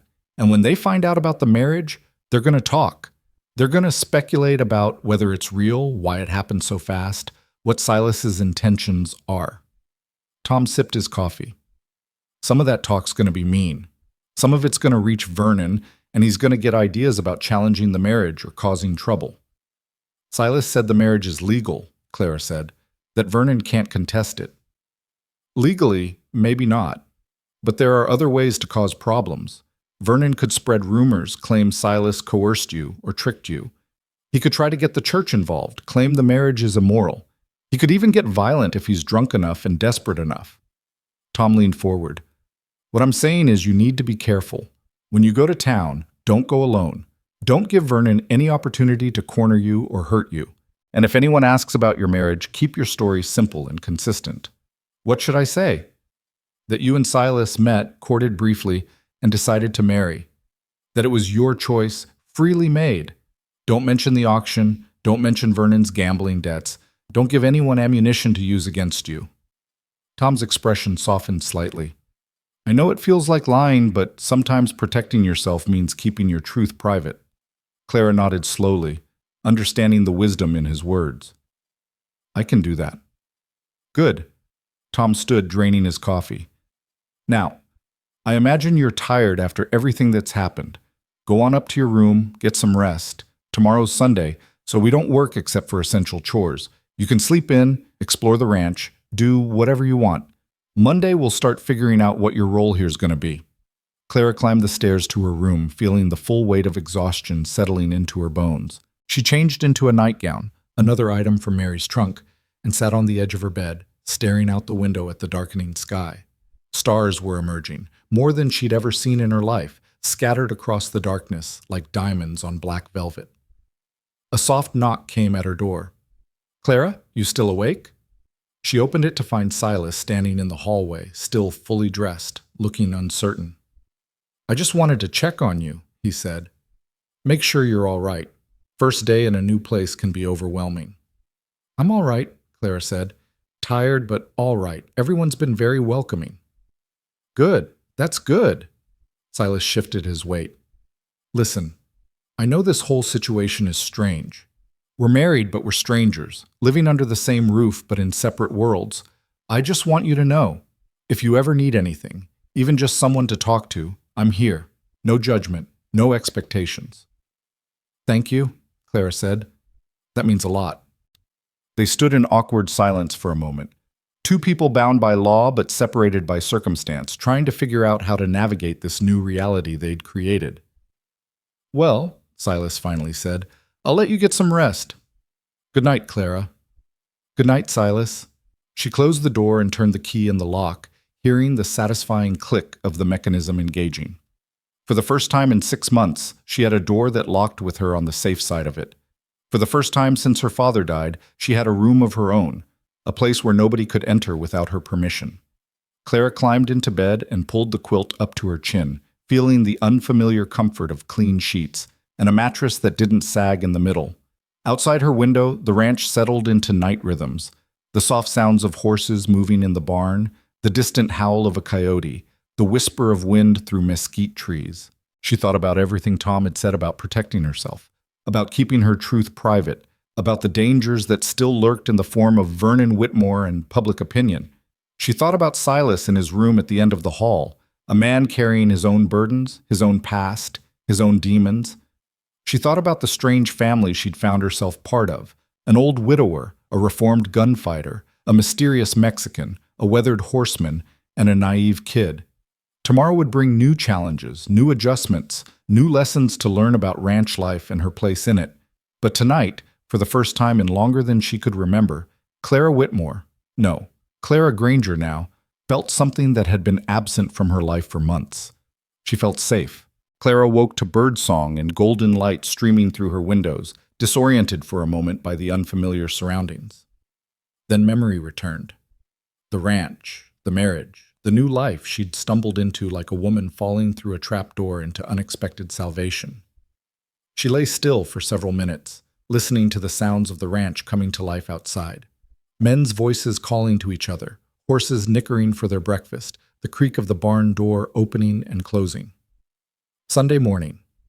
A day of rest, Tom had said, though Clara suspected that rest on a working ranch was relative.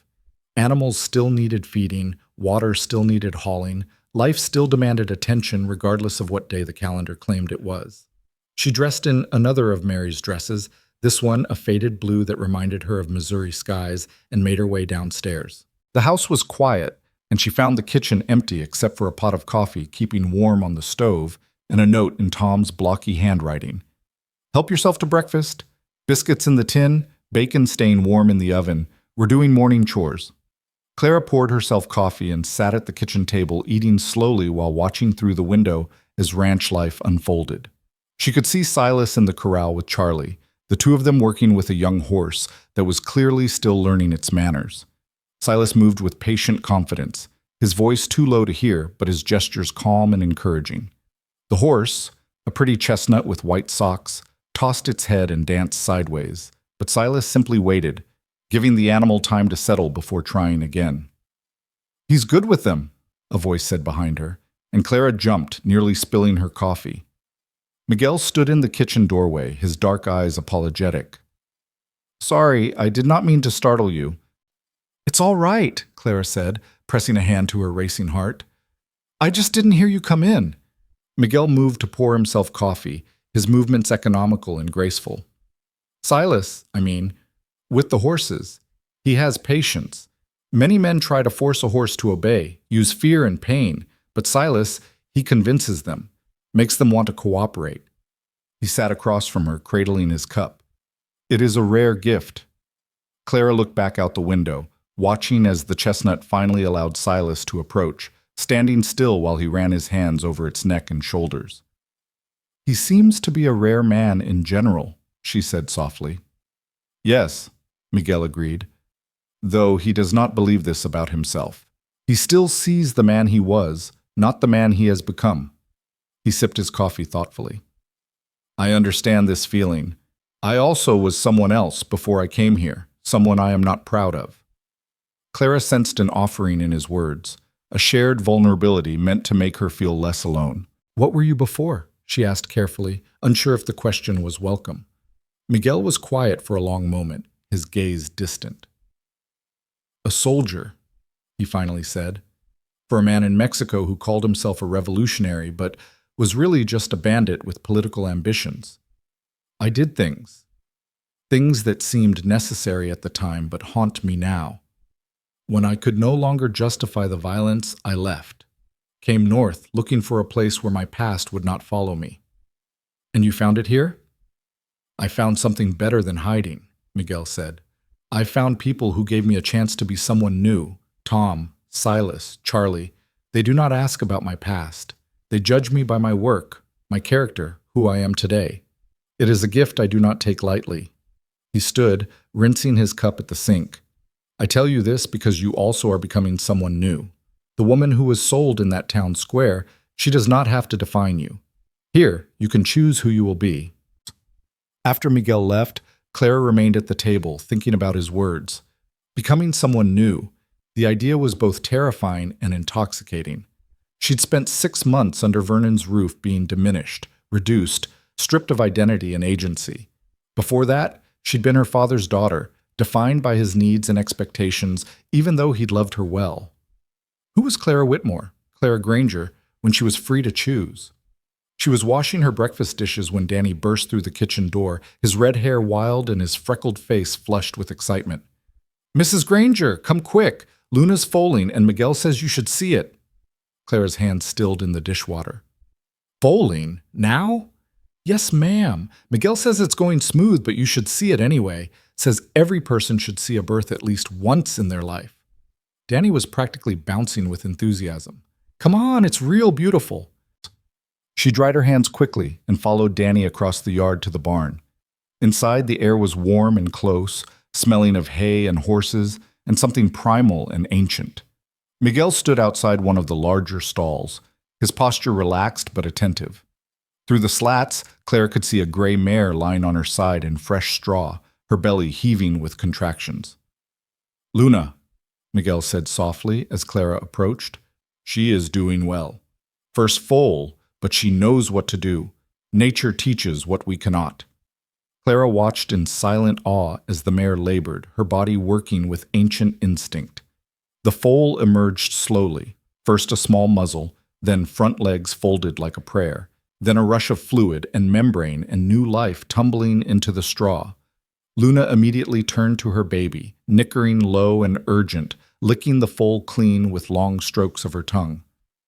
It's a colt, Miguel said with quiet satisfaction. Strong. You see how he already tries to lift his head? He will be a good one. Clara felt tears streaming down her face without quite knowing why. Maybe it was the raw beauty of the moment, life asserting itself against all odds. Maybe it was the fierce tenderness in Luna's attention to her baby, the way she cleaned him and encouraged him with soft sounds.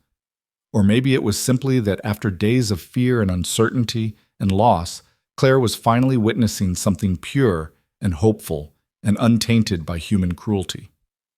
Why are you crying? Danny asked, genuinely confused. It's happy, ain't it? The foal's healthy and Luna's fine. Sometimes we cry because we're happy, Clara said, wiping at her cheeks. Sometimes beauty overwhelms us. The colt was struggling to stand now, his long legs tangling comically as he fought against gravity and inexperience. He fell twice, 3 times, but each time he tried again with stubborn determination. On the 4th attempt, he managed to get all 4 legs beneath him and stood swaying, his small body trembling with effort but upright, triumphant. "There," Miguel said with satisfaction. "Life insists on itself, always. Remember this, Clara. When things seem too hard, when you think you cannot stand, life insists." They left Luna and her colt to bond in privacy, and Clara emerged from the barn to find Silas walking toward her, his shirt dusty and his hat pushed back on his head. He stopped when he saw her face, concern flickering across his features. "You all right? Danny said Miguel took you to see the foaling."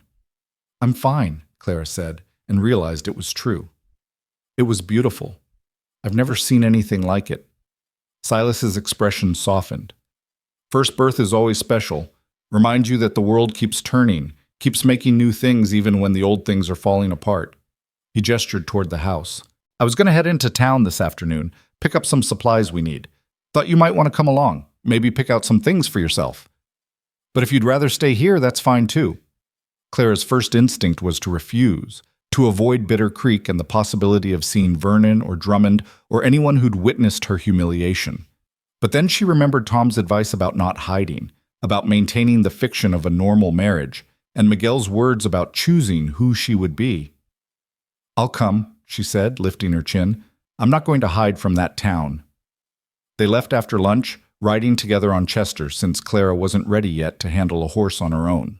She sat behind Silas, her arms around his waist for balance, acutely aware of the intimacy of the position, even though it was purely practical.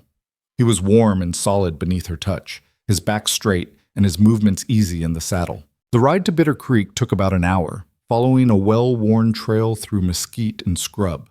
Silas kept Chester to an easy pace, occasionally pointing out landmarks or features of the landscape, a reliable water source, a place where cattle like to gather, the boundary line between Bridger's ranch and the neighboring property. "That's the Morrison place," Silas said, gesturing toward a distant cluster of buildings. "They run sheep instead of cattle, which makes them unpopular with some ranchers. But they're good neighbors, keep to themselves, don't cause trouble." "Do you know them?" "Tom does. I've met them a few times. They got 3 daughters, all married off now to men from back east. Mrs. Morrison talks sometimes about how lonely it is with her girls gone." He was quiet for a moment. "Loneliness is hard out here. The land's so big and empty, and people are spread so thin. That's why communities matter so much, why folks need each other even when they don't always like each other." As they approached Bitter Creek, Clara felt her stomach tightening with anxiety. The town looked different in daylight than it had during her ordeal. Smaller, more ordinary, less like the hellscape of her nightmares.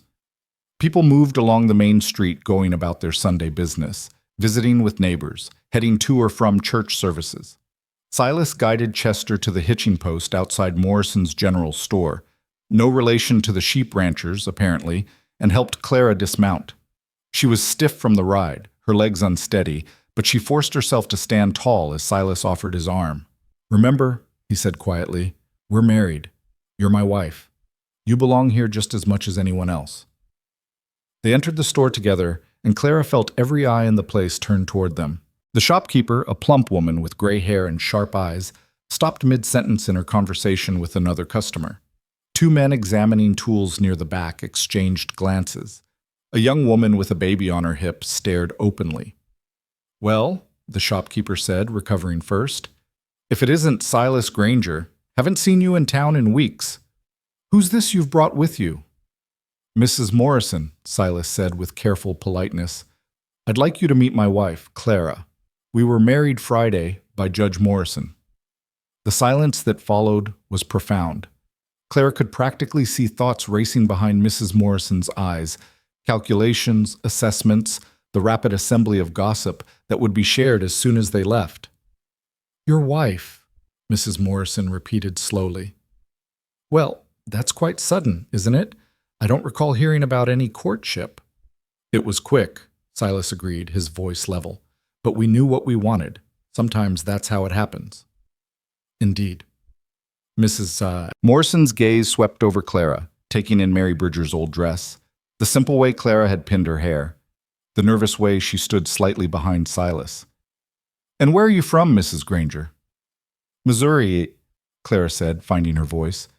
"I came to Texas looking for a fresh start. I found more than I expected." The ambiguity of the statement was intentional, and Clara saw recognition flicker in Mrs. Morrison's eyes. This woman had heard about Friday's auction, no question. Everyone in town had heard by now. But Clara's tone and posture dared her to mention it, to make explicit what everyone was thinking but no one wanted to say aloud. Mrs. Morrison made her choice. "Well, welcome to Bitter Creek, Mrs. Granger. I hope you'll be very happy here." The words were proper but cool, reserving judgment. They made their purchases, flour, sugar, coffee, and various sundries, while navigating the careful curiosity of other customers who found reasons to linger in the store. Silas handled it with admirable patience, introducing Clara to each person who approached, repeating the same simple story. They'd met, married quickly, were making a life together at the Bridger Ranch. They were loading their purchases into Chester's saddlebags when Clara heard a voice that made her blood run cold. "Well, well, if it ain't the loving couple." Vernon Whitmore stood on the sidewalk about 10 feet away, swaying slightly with the telltale looseness of a man who'd been drinking since morning. His clothes were the same ones he'd worn Friday, now even more stained and rumpled. His eyes were bloodshot and mean. Silas's hand moved instinctively toward his gun, but Clara touched his arm, stopping him. "Don't," she said quietly. "He's not worth it." "Listen to your wife, Granger," Vernon sneered. "She knows her place, unlike some uppity girls who forget that their guardians have rights." "You gave up your rights when you tried to sell her," Silas said, his voice dangerously soft. "You got no claim on her anymore, Vernon. Best you remember that." "That's so?" Vernon took a stumbling step forward. "Because I've been talking to some folks, and they tell me a marriage can be annulled if it was done under false pretenses. If, say, a man married a woman just to steal her away from her rightful guardian." "I'm not anyone's property," Clara said, surprised by the steadiness in her own voice. "And you stopped being my guardian the moment you put me on that auction block. You have no legal standing, no moral standing, and no right to speak to me at all." Vernon's face darkened with rage. "You ungrateful little... I took you in when your father died, fed you, clothed you, gave you a roof over your head. You starved me, stole from me, and sold me for $3 and a bottle of whiskey," Clara countered, her fear transforming into anger. "Don't pretend you were doing me any favors, Vernon. We both know the truth." Several townspeople had stopped to watch the confrontation, forming a loose circle around them. Clara was aware of their attention, aware that how she handled this moment would define how people saw her, as Vernon's victim or as her own person. Vernon lunged forward, his hand reaching for Clara's arm, but Silas was faster. He stepped between them, his hand now openly on his gun. "Touch her, and it's the last thing you do," he said flatly. "I mean that, Vernon. I will put you in the ground before I let you lay a hand on her." "You threatening me, Granger?" Vernon's voice rose, attracting even more attention. "Everyone hear that? He's threatening me!" "I'm making a promise," Silas corrected. "There's a difference. Clara's my wife now, under my protection. Anyone who tries to hurt her answers to me. That clear enough for you?" Vernon's eyes darted around, looking for support, for someone who would take his side. But the gathered townspeople remained silent, their faces showing various degrees of discomfort and disapproval, though whether that disapproval was directed at Vernon or at the scene in general was hard to say. Sheriff Daniels emerged from the crowd, a tired-looking man in his 50s with a badge pinned to his vest and resignation written across his features. "That's enough," he said wearily. "Vernon, go sleep it off. Granger, take your wife home. Everyone else, show's over."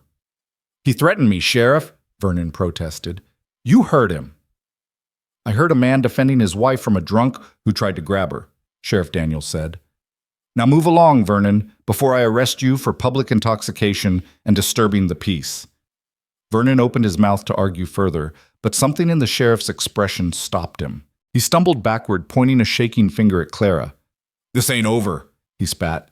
"You ain't seen the last of me, girl." "Yes, she has," Silas said quietly, "because if I see you near her again, Vernon, if I even hear that you've been asking about her, or talking about her, or thinking about her too hard, You and I are going to have a conversation you won't walk away from. Understand? Vernon's face twisted with impotent rage, but he turned and staggered away, disappearing into the nearest saloon. The crowd began to disperse, conversations starting up again in low, urgent tones. Clara knew they'd be the talk of the town by nightfall, the hasty marriage, the confrontation with Vernon, Silas's barely veiled threat.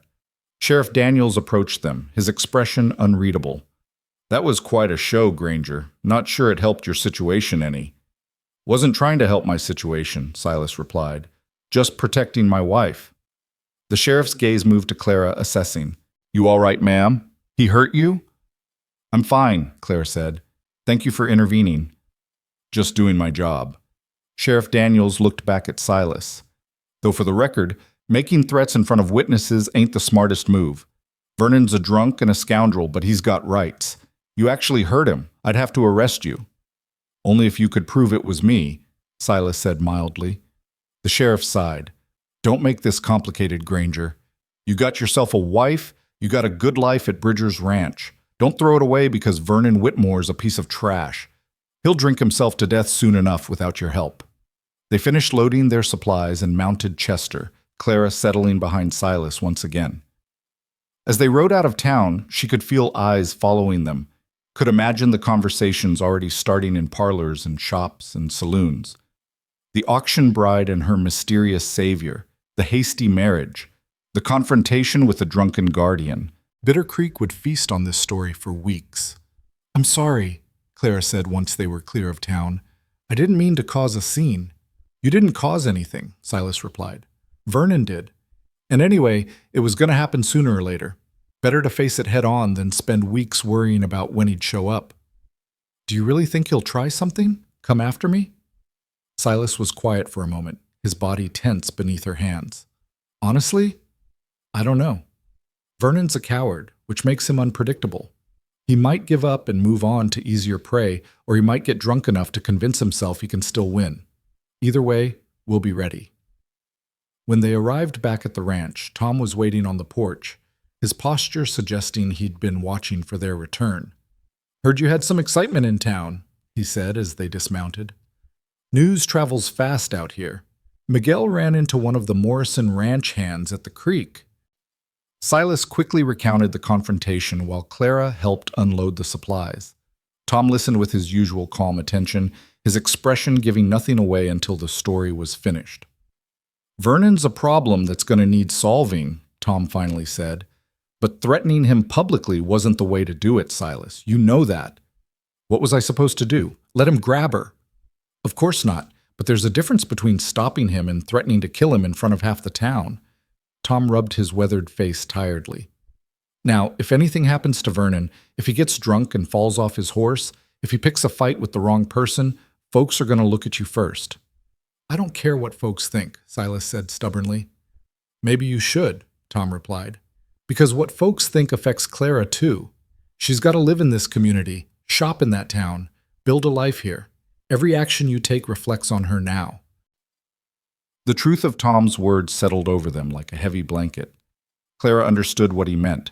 Her reputation, her ability to integrate into this community, depended not just on her own actions, but on Silas's as well. They were bound together now, for better or worse, and his choices affected her future. Tom's right, Clara said quietly. I appreciate you defending me, Silas. More than I can say. But we need to be smart about this. Vernon's looking for any excuse to challenge our marriage, to cause trouble. We can't give him ammunition. Silas looked at her, his dark eyes troubled. So what do we do? Just let him harass you whenever he feels like it? No, Clara said. We document everything. If he approaches me, we make sure there are witnesses. If he threatens me, we report it to the sheriff. We build a case that Vernon is dangerous, unstable, unfit to have ever been anyone's guardian. And if the law can't protect me... She paused, meeting his gaze directly. Then and only then do we consider other options. Tom nodded approvingly. Smart thinking, Mrs. Granger. Use the law when you can. Only go outside it when you have no other choice. That evening, Clara sat at the kitchen table with Tom's ranch ledgers spread before her, beginning the work he'd asked her to do. The numbers told stories, feed costs rising, beef prices fluctuating, wages paid consistently every month regardless of profit margins. She could see where Tom had made good decisions and where he'd been too generous, where expenses could be trimmed without sacrificing quality. She was so absorbed in the work that she didn't notice Silas enter until he spoke. "You're good at that. The numbers, I mean." Clara looked up, blinking to refocus her eyes. "My father taught me. He said numbers don't lie, which makes them more reliable than most people." Silas sat across from her, a cup of coffee in his hands. "I've been thinking about what happened in town. What Tom said. He's right that I let my temper get ahead of my sense. I'm sorry if I made things harder for you." "You were trying to protect me," Clara said. "I can't fault you for that. Still, I promised you protection without complications, but now I've probably complicated things plenty." He stared into his coffee. "The truth is, when I saw Vernon reaching for you, something in me just snapped. All I could think about was that kid I killed, how I didn't protect him from his own stupidity, didn't walk away when I should have. And I swore I'd never let someone get hurt on my watch again if I could prevent it." Clara set down her pencil and looked at him, really looked at him. This complicated man who carried so much guilt and tried so hard to be better than his past. "You can't save everyone, Silas. That kid in Abilene made his own choices, just like Vernon makes his. You're not responsible for other people's mistakes." "Maybe not," Silas said, "but I'm responsible for my own. And my mistake today was letting anger make my decisions instead of wisdom." They sat in comfortable silence for a while, Clara returning to her ledgers while Silas nursed his coffee. Outside, the sun was setting in spectacular fashion, painting the sky in shades of orange and purple. Charlie's voice drifted in from somewhere near the barn, singing an old trail song in his gravelly voice. "Can I ask you something?" Clara said suddenly. "Sure." "Why did you really help me? I know you've explained it, being decent, second chances, all of that. But there must be more to it. You risked your safety, your reputation, your peace of mind. People don't usually do that for strangers without a deeper reason." Silas was quiet for so long that Clara thought he might not answer. When he finally spoke, his voice was low and rough with old pain. "I had a sister once. Emma.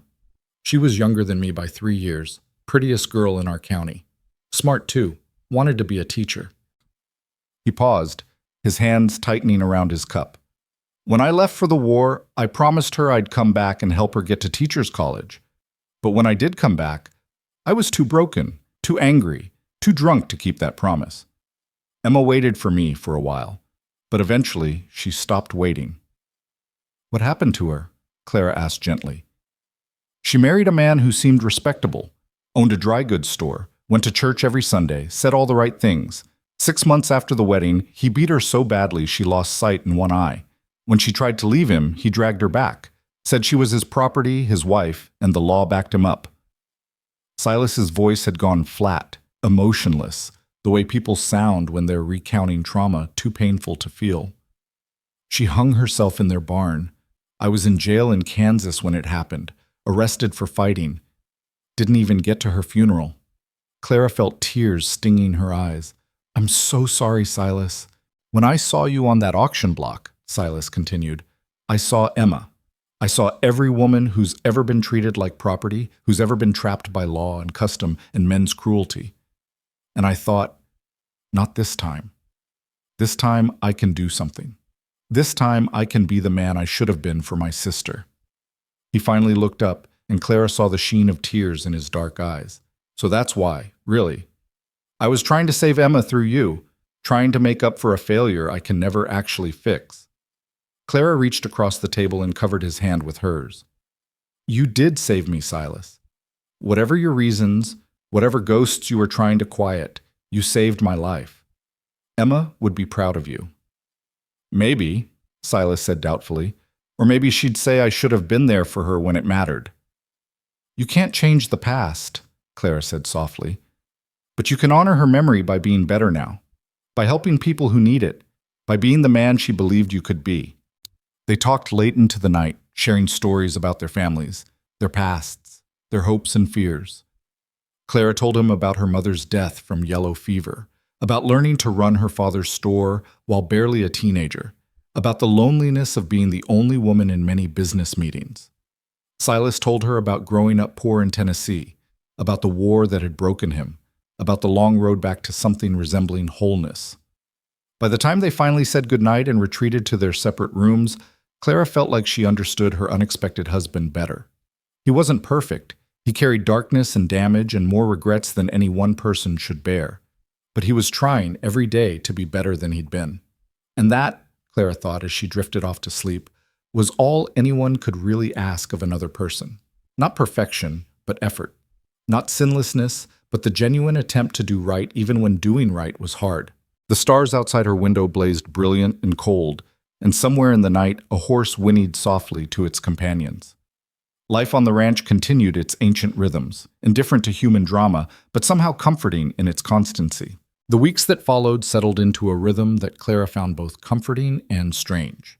She woke each morning to the sounds of the ranch coming alive, dressed in Mary's old clothes that she'd carefully altered to fit better, and descended to a kitchen where Tom usually had coffee already brewing. Her days filled with work, tending the vegetable garden that had been neglected since Mary's death, helping with meal preparation, and spending hours over the ranch ledgers, finding ways to stretch dollars and maximize profits without sacrificing the quality Tom insisted upon. Miguel made good on his promise to teach her to ride again. Luna, recovered from her foaling and devoted to her growing colt, proved too protective for a novice, so Miguel instead introduced Clara to a gentle bay mare named Mariposa. Butterfly in Spanish, he explained, because of the way she'd been skittish and flighty when young, but had grown into steady reliability. Like people, Miguel said as he helped Clara into the saddle that first morning, we are not born who we will become. We grow into ourselves. The riding came back faster than Clara expected, muscle memory resurfacing from childhood lessons. Within a week, she could handle Mariposa at a walk and trot. Within 2, she was cantering across the open prairie with Miguel riding beside her, the wind in her hair and a sense of freedom in her chest that she'd never experienced before. On horseback, she could go anywhere, be anyone, escape anything. The knowledge of that possibility was almost as intoxicating as the actual movement.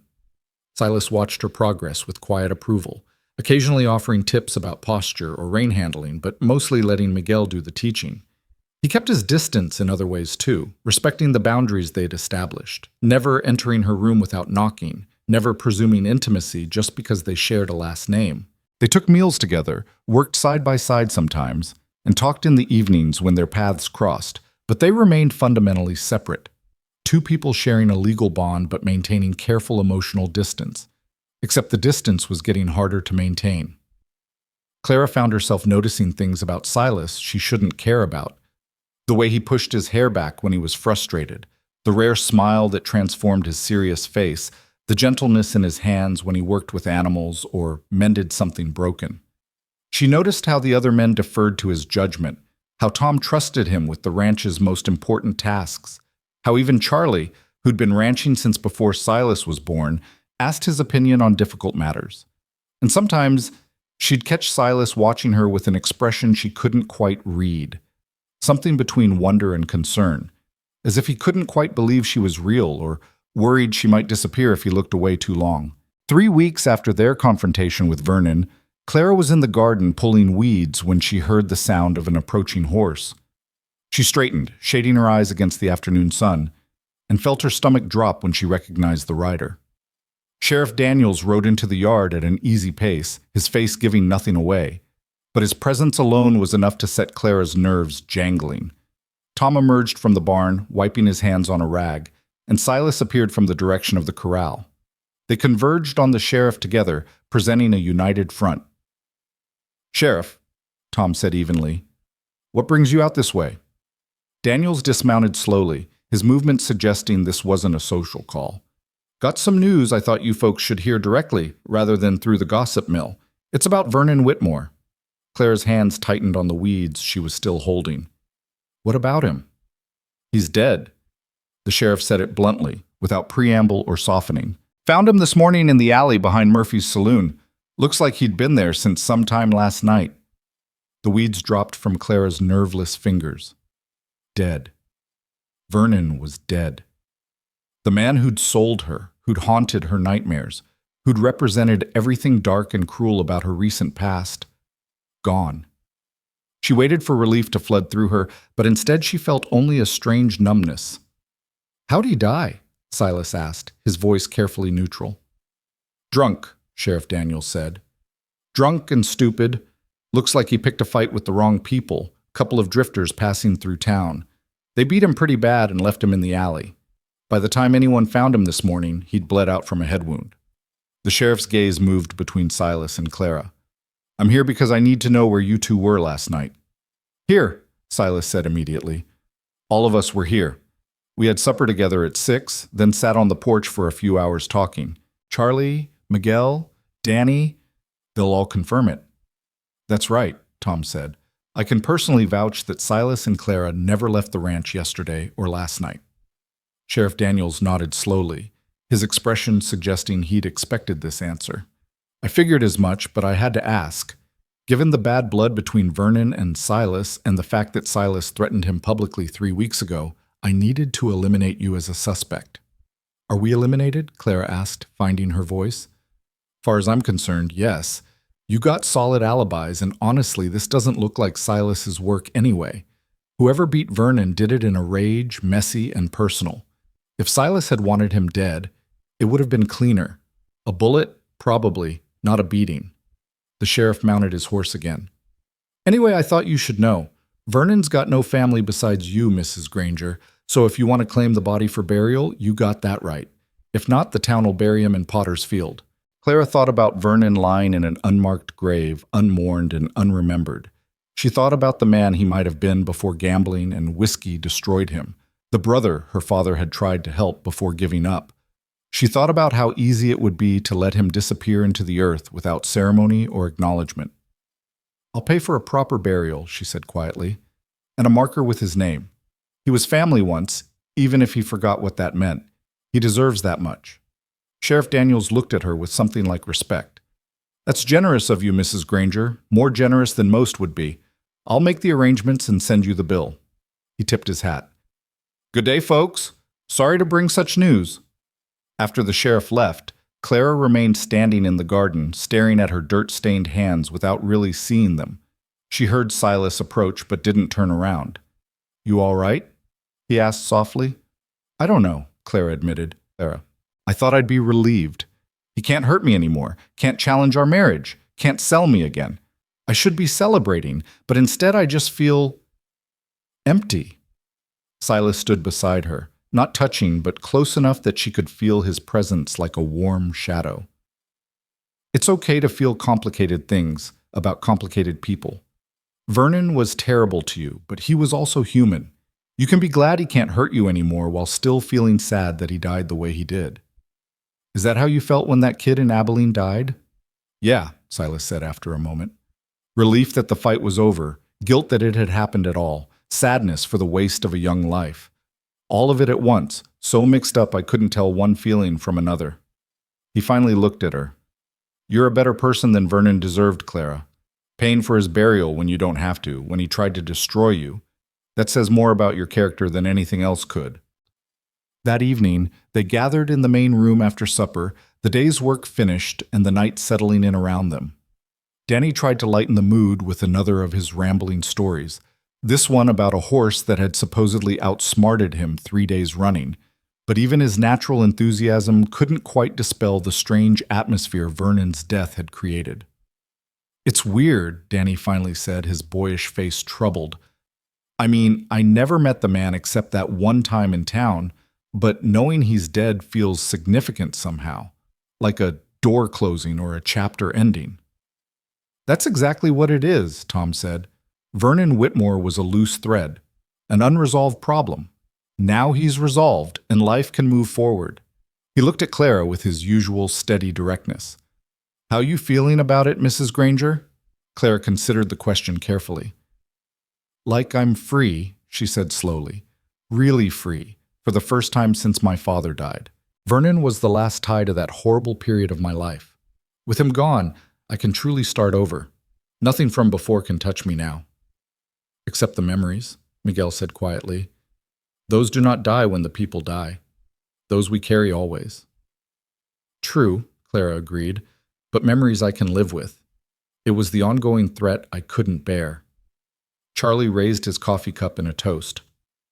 To freedom, then, and to Clara, who's handled more in a month than most people face in a lifetime. They all raised their cups, coffee for most, water for Danny, who claimed coffee made him jittery, and drank to Clara's freedom. As she sipped, Clara felt something shift inside her, some tightness she hadn't even known she'd been holding finally releasing. Vernon was gone. The auction was behind her. She was Clara Granger now, a ranch wife with work to do and a place in the world. The summer deepened into August heat that shimmered off the prairie like water.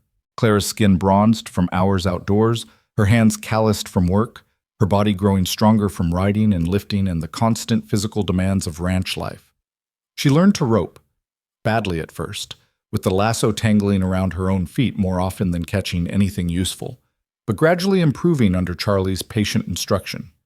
She learned to recognize different cattle by their markings, to spot signs of illness or injury, to understand the subtle communications between horses. She also grew closer to the men she lived among. Tom's gruff exterior hid a deeply thoughtful nature and a dry wit that caught her off guard. Charlie told stories of the old days, when Texas was still wild and dangerous, that made her laugh and gasp in equal measure. Miguel taught her Spanish words and phrases, patient with her terrible accent. And Danny, sweet, awkward Danny, treated her like the older sister he'd never had, coming to her with his problems and dreams and endless questions about everything. But it was with Silas that the relationship was changing most profoundly. They'd started as strangers bound by legal convenience, but something else was growing between them, a friendship first, built on shared meals and easy conversation and mutual respect. Then something deeper, unnamed and maybe unacknowledged, but real nonetheless. Clara noticed it in small moments, the way Silas's eyes sought her out across the yard during the day, checking that she was safe, that she was happy.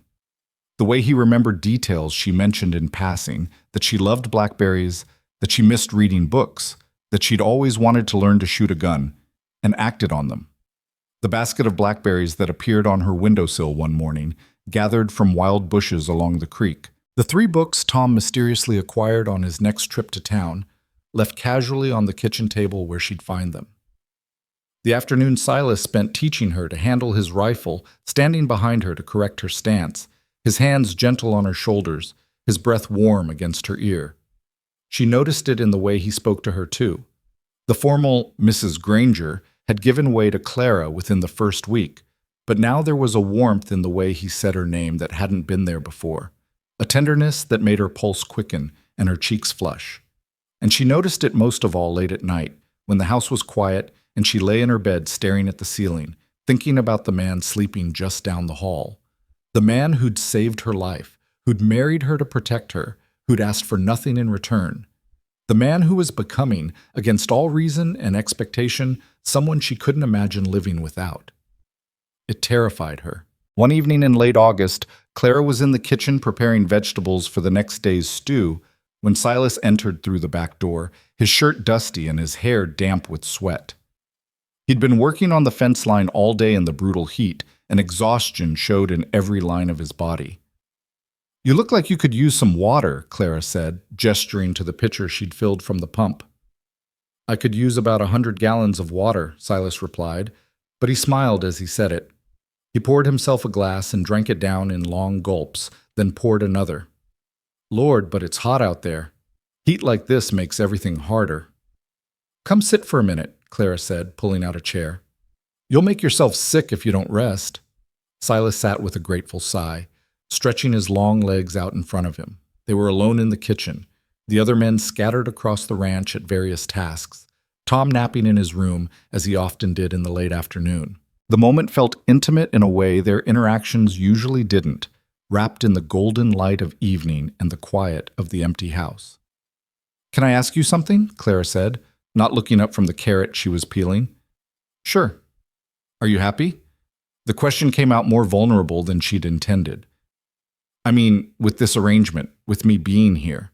I know it's changed your life in ways you probably didn't anticipate, and I want to make sure this is still what you want." Silas was quiet for a long moment. When Clara finally looked up, she found him watching her with an expression so intense It made her breath catch. "Happy's a complicated word," he said slowly. "But yeah, I guess I am. Happier than I've been in a long time anyway. Having you here, it's made me remember what it's like to think about someone besides myself. To have someone to come home to, even if we're just friends. Even if it's not a real marriage. But what if it could be?" The words escaped before Clara could stop them, and she immediately felt her face flame with embarrassment. "I'm sorry, I shouldn't have—" "Don't apologize," Silas interrupted, leaning forward. "You asking what I think you're asking?" Clara set down the carrot and the peeling knife, her hands trembling slightly. "I don't know what I'm asking. I just know that somewhere along the way, this stopped being just a convenient arrangement for me. You stopped being just the man who saved me. You became—" She struggled for words. "You became someone I look for in the morning. Someone whose opinion matters. Someone I trust completely. Someone I—" She trailed off, unable to finish the thought, terrified of his reaction. Silas stood and crossed to her, kneeling beside her chair so they were eye level. "Someone you what?" he asked gently. "Someone I'm falling in love with," Clara whispered. "And I know that wasn't part of the deal. I know you married me to protect me, not because you wanted a real wife. But I can't help how I feel, and I thought maybe you should know. So you can tell me if I need to leave, if this is too complicated, if—" Silas silenced her with a kiss. It was gentle and tentative, asking permission even as it granted it, and Clara felt the world tilt beneath her. She'd been kissed before, chased pecks from the boy in Missouri who'd courted her, but nothing like this. Nothing that felt like coming home and setting out on an adventure all at once.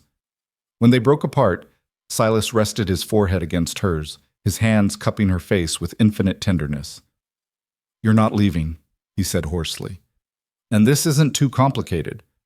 Or maybe it is, but I don't care. Because somewhere along the way, you stopped being the woman I saved and became the woman I can't imagine living without." "You mean that?" Clara's voice was barely audible. "I mean it," Silas said. "I love you, Clara Granger. Somewhere between the auction block and now, between protection and partnership, I fell completely in love with you. And I've been terrified to tell you because I didn't want to ruin what we had, didn't want to pressure you, didn't want—" This time Clara silenced him with a kiss, deeper and more confident than his had been, pouring months of suppressed feeling into it. When they finally pulled apart again, both were breathless and smiling. "So what happens now?" Clara asked. "We're already married, but we've been living like strangers. How do we change that?" "Slowly," Silas said. "We take our time, figure this out together. No rushing, no pressure. We court each other properly, even though we're already married, and when we're both ready, really ready, we can make this a real marriage in every sense." Clara nodded, relief and joy flooding through her in equal measure. "I'd like that." They stood together, and Silas pulled her into an embrace, solid and warm and safe. Clara pressed her face against his chest and listened to the steady beat of his heart, thinking about how far she'd come.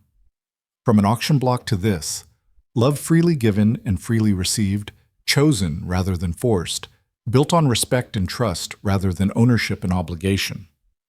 The vegetables for tomorrow's stew remained unpeeled on the counter, and neither of them cared. The fall brought its own challenges and its own joys. Clara and Silas navigated their evolving relationship with care, stealing moments of privacy when they could. Walks along the creek at sunset, quiet conversations on the porch after everyone else had gone to bed, kisses in the barn when no one was watching. They were courting, as Silas had suggested, learning each other not as married strangers, but as two people choosing to build something real together. The ranch hands noticed the change, of course. It was impossible to hide the way Silas's eyes followed Clara now, or the way she blushed when he entered a room, or the casual touches that had begun to appear. His hand on her back as they walked, her fingers brushing his as she passed him coffee. "About damn time," Charlie muttered one evening, watching them sit close together on the porch. Painful watching two people in love pretend they weren't. Tom just smiled his knowing smile and said nothing, but Clara caught him watching them sometimes with an expression of satisfaction, as if he'd known all along how this would end. In October, on a crisp evening with the first hint of winter in the air, Silas knocked on Clara's door after everyone else had gone to bed. She opened it to find him standing in the hallway, nervous in a way she'd never seen him. "Can I come in?" he asked. I want to talk to you about something. Clara stepped aside and he entered her room. Truly entered it for the first time since she'd moved in 5 months ago. He looked around, taking in the small changes she'd made. The wildflowers in a jar on the windowsill, the books stacked on the desk, the photograph of her parents she'd rescued from Vernon's effects after his burial. I've been thinking, Silas began, then stopped, seeming to struggle with his words. About us. About this marriage. About what we want it to be. Clara waited, her heart pounding. I know we said we'd take things slow, he continued, and I meant that. But Clara, it's been 5 months. And every day I fall more in love with you. Every day I wake up wanting to really be your husband. Not just in name, but in truth. And He took a deep breath. I want to ask your permission to make this a real marriage, to stop sleeping in separate rooms and start building the kind of life married people usually build. Clara crossed to him and took his hands in hers. Yes, she said simply. Yes to all of it. I've been waiting for you to ask, hoping you would, because I want the same things. You're sure? Silas asked, searching her face. This isn't gratitude or obligation? This is really what you want? I'm sure, Clara said. I love you, Silas Granger. Not because you saved me, not because you gave me a home, but because of who you are.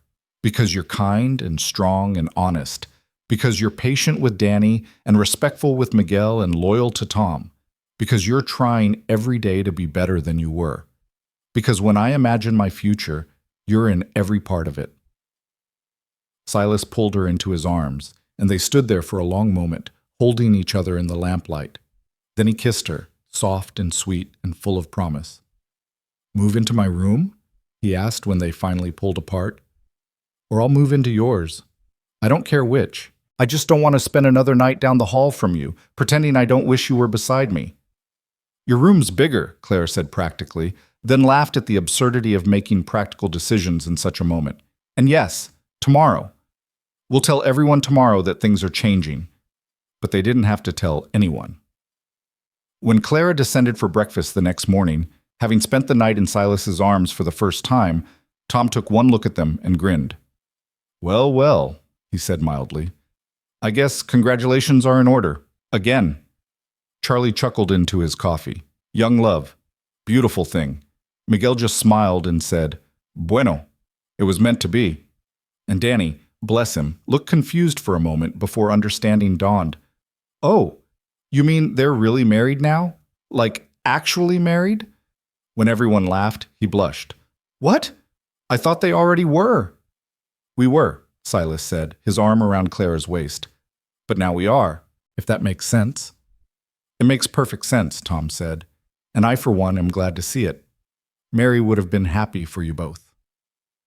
The winter passed in a blur of happiness that Clara had never expected to find. She and Silas settled into married life with surprising ease, learning each other's rhythms and habits, navigating the small conflicts that arose with humor and grace. They worked together during the day and retired together at night, and slowly the boundaries between them dissolved until Clara couldn't remember what it had felt like to be alone. In March, she discovered she was pregnant. The news filled her with joy and terror in equal measure. Joy at the life growing inside her, terror at all the things that could go wrong, all the ways she might fail. But Silas was there, steady and sure, promising her they'd face whatever came together. We're going to be parents, he said wonderingly, his hand on her still flat belly. A family. A real family. Tom threw a celebration dinner that night, and the whole ranch gathered to toast the coming baby. Charlie offered unsolicited advice about child-rearing that made everyone laugh. Miguel carved a small wooden horse for the baby, even though it wouldn't arrive for months. And Danny proclaimed himself the baby's future favorite uncle, to which Charlie responded that the baby hadn't met him yet, so probably shouldn't make that commitment. The baby, a girl they named Emma after Silas's sister, was born in November during a cold snap that had everyone huddled near fires. The birth was hard, longer, and more painful than Clara had prepared for. But when it was over and they placed the squalling infant in her arms, Clara understood for the first time what unconditional love truly meant. Silas cried when he held his daughter for the first time, tears streaming down his weathered face as he stared at the tiny life they'd created. Emma, he whispered, your aunt would have loved you. And I promise, I'll be the father I should have been a brother. I'll protect you and love you and never let anyone hurt you. Clara watched her husband make promises to their daughter and felt her heart swell with so much love she thought it might burst. This man who'd been broken by war and guilt and loss, who'd found redemption through hard work and second chances, who'd saved her life without even knowing he'd needed saving too. This man was the father of her child, the love of her life, her partner in every sense of the word. Time flowed onward.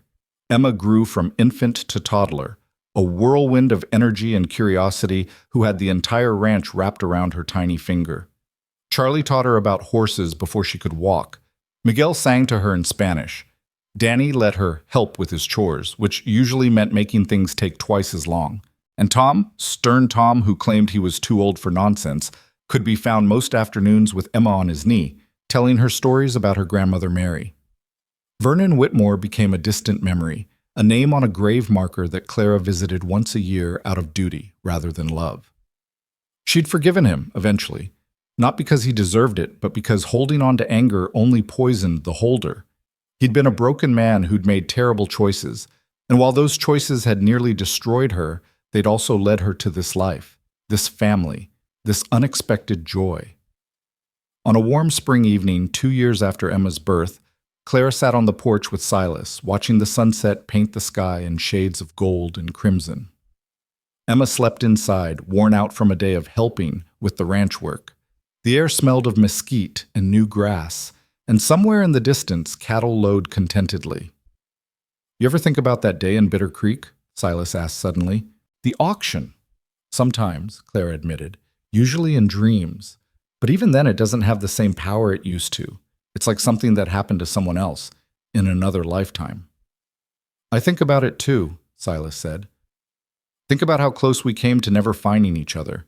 If I'd been a few minutes later getting to town, if I'd decided not to investigate the commotion, if I'd walked away instead of stepping in. He shook his head. Scares me, thinking how easily we could have missed each other. Clara took his hand, lacing their fingers together. But we didn't miss each other. You were there exactly when you needed to be, and so was I. Maybe that's fate, maybe it's luck, maybe it's just the universe aligning properly for once. Does it matter? No, Silas said softly. I guess it doesn't. What matters is we're here now, together, building something good. They sat in comfortable silence as the stars began to emerge, those same brilliant Texas stars that had witnessed Clara's lowest moment and now bore witness to her greatest happiness. Inside the house, Emma stirred and called for her mama, and Clara rose to tend to her daughter, this miracle born from hardship and hope. As she passed Silas, he caught her hand and pulled her down for a kiss. I love you, Clara Granger, he said against her lips. Thank you for saying yes. Thank you for choosing this life with me. Thank you for asking, Clara replied. Thank you for seeing me on that auction block and deciding I was worth saving. You were always worth saving, Silas said. I just got lucky enough to be the one who did it. But Clara knew the truth was more complicated than that. Yes, Silas had saved her that day in Bitter Creek, had stepped between her and violence, had offered protection when no one else would, but she'd saved him too, in her own way. She'd given him purpose, given him a reason to be the man he'd always wanted to be, given him a family to love and protect and build a life around. They'd saved each other, really. Two broken people finding wholeness in unexpected places, building something beautiful from the wreckage of their pasts. Years later, when Emma was old enough to ask about how her parents met, they would tell her a simplified version of the story. They'd say they met in town, that Papa had helped Mama when she was in trouble, that they'd fallen in love and gotten married and lived happily ever after. The darker details, the auction, the desperation, the marriage of convenience that became something real, those would wait until Emma was older, until she could understand the full complexity of their beginning. But the ending? The ending was simple. It was this. Two people who'd been lost finding each other, two damaged souls learning to be whole together, two lives intertwining until they became one story, one family, one love. On that porch in the fading light, with their daughter calling from inside and the ranch settling into evening rhythms around them, Clara and Silas stood together, not as savior and saved, not as convenience and obligation, but as husband and wife in the truest, deepest sense. And when Clara went inside to comfort Emma, Silas followed, because that's what you did when you had a family. You showed up, you stayed, you loved through the hard moments and celebrated the joyful ones, and built a life one day at a time. The Texas sky deepened to indigo, stars blazing like promises overhead. Somewhere out on the prairie, coyotes sang their ancient songs. In the barn, horses shifted and settled into sleep. And in the ranch house, the Granger family, born from chaos, forged in compassion, bound by love, continued writing their story. "Not while I still breathe," Silas had said that day in the square. A promise, a vow, a declaration that some things were worth fighting for even when fighting was hard. He'd kept that promise. They both had. And in keeping it, they'd discovered something neither had expected to find. Not just safety or survival or convenience, but joy. Real, lasting, hard-won joy. And really, what more could anyone ask for than that?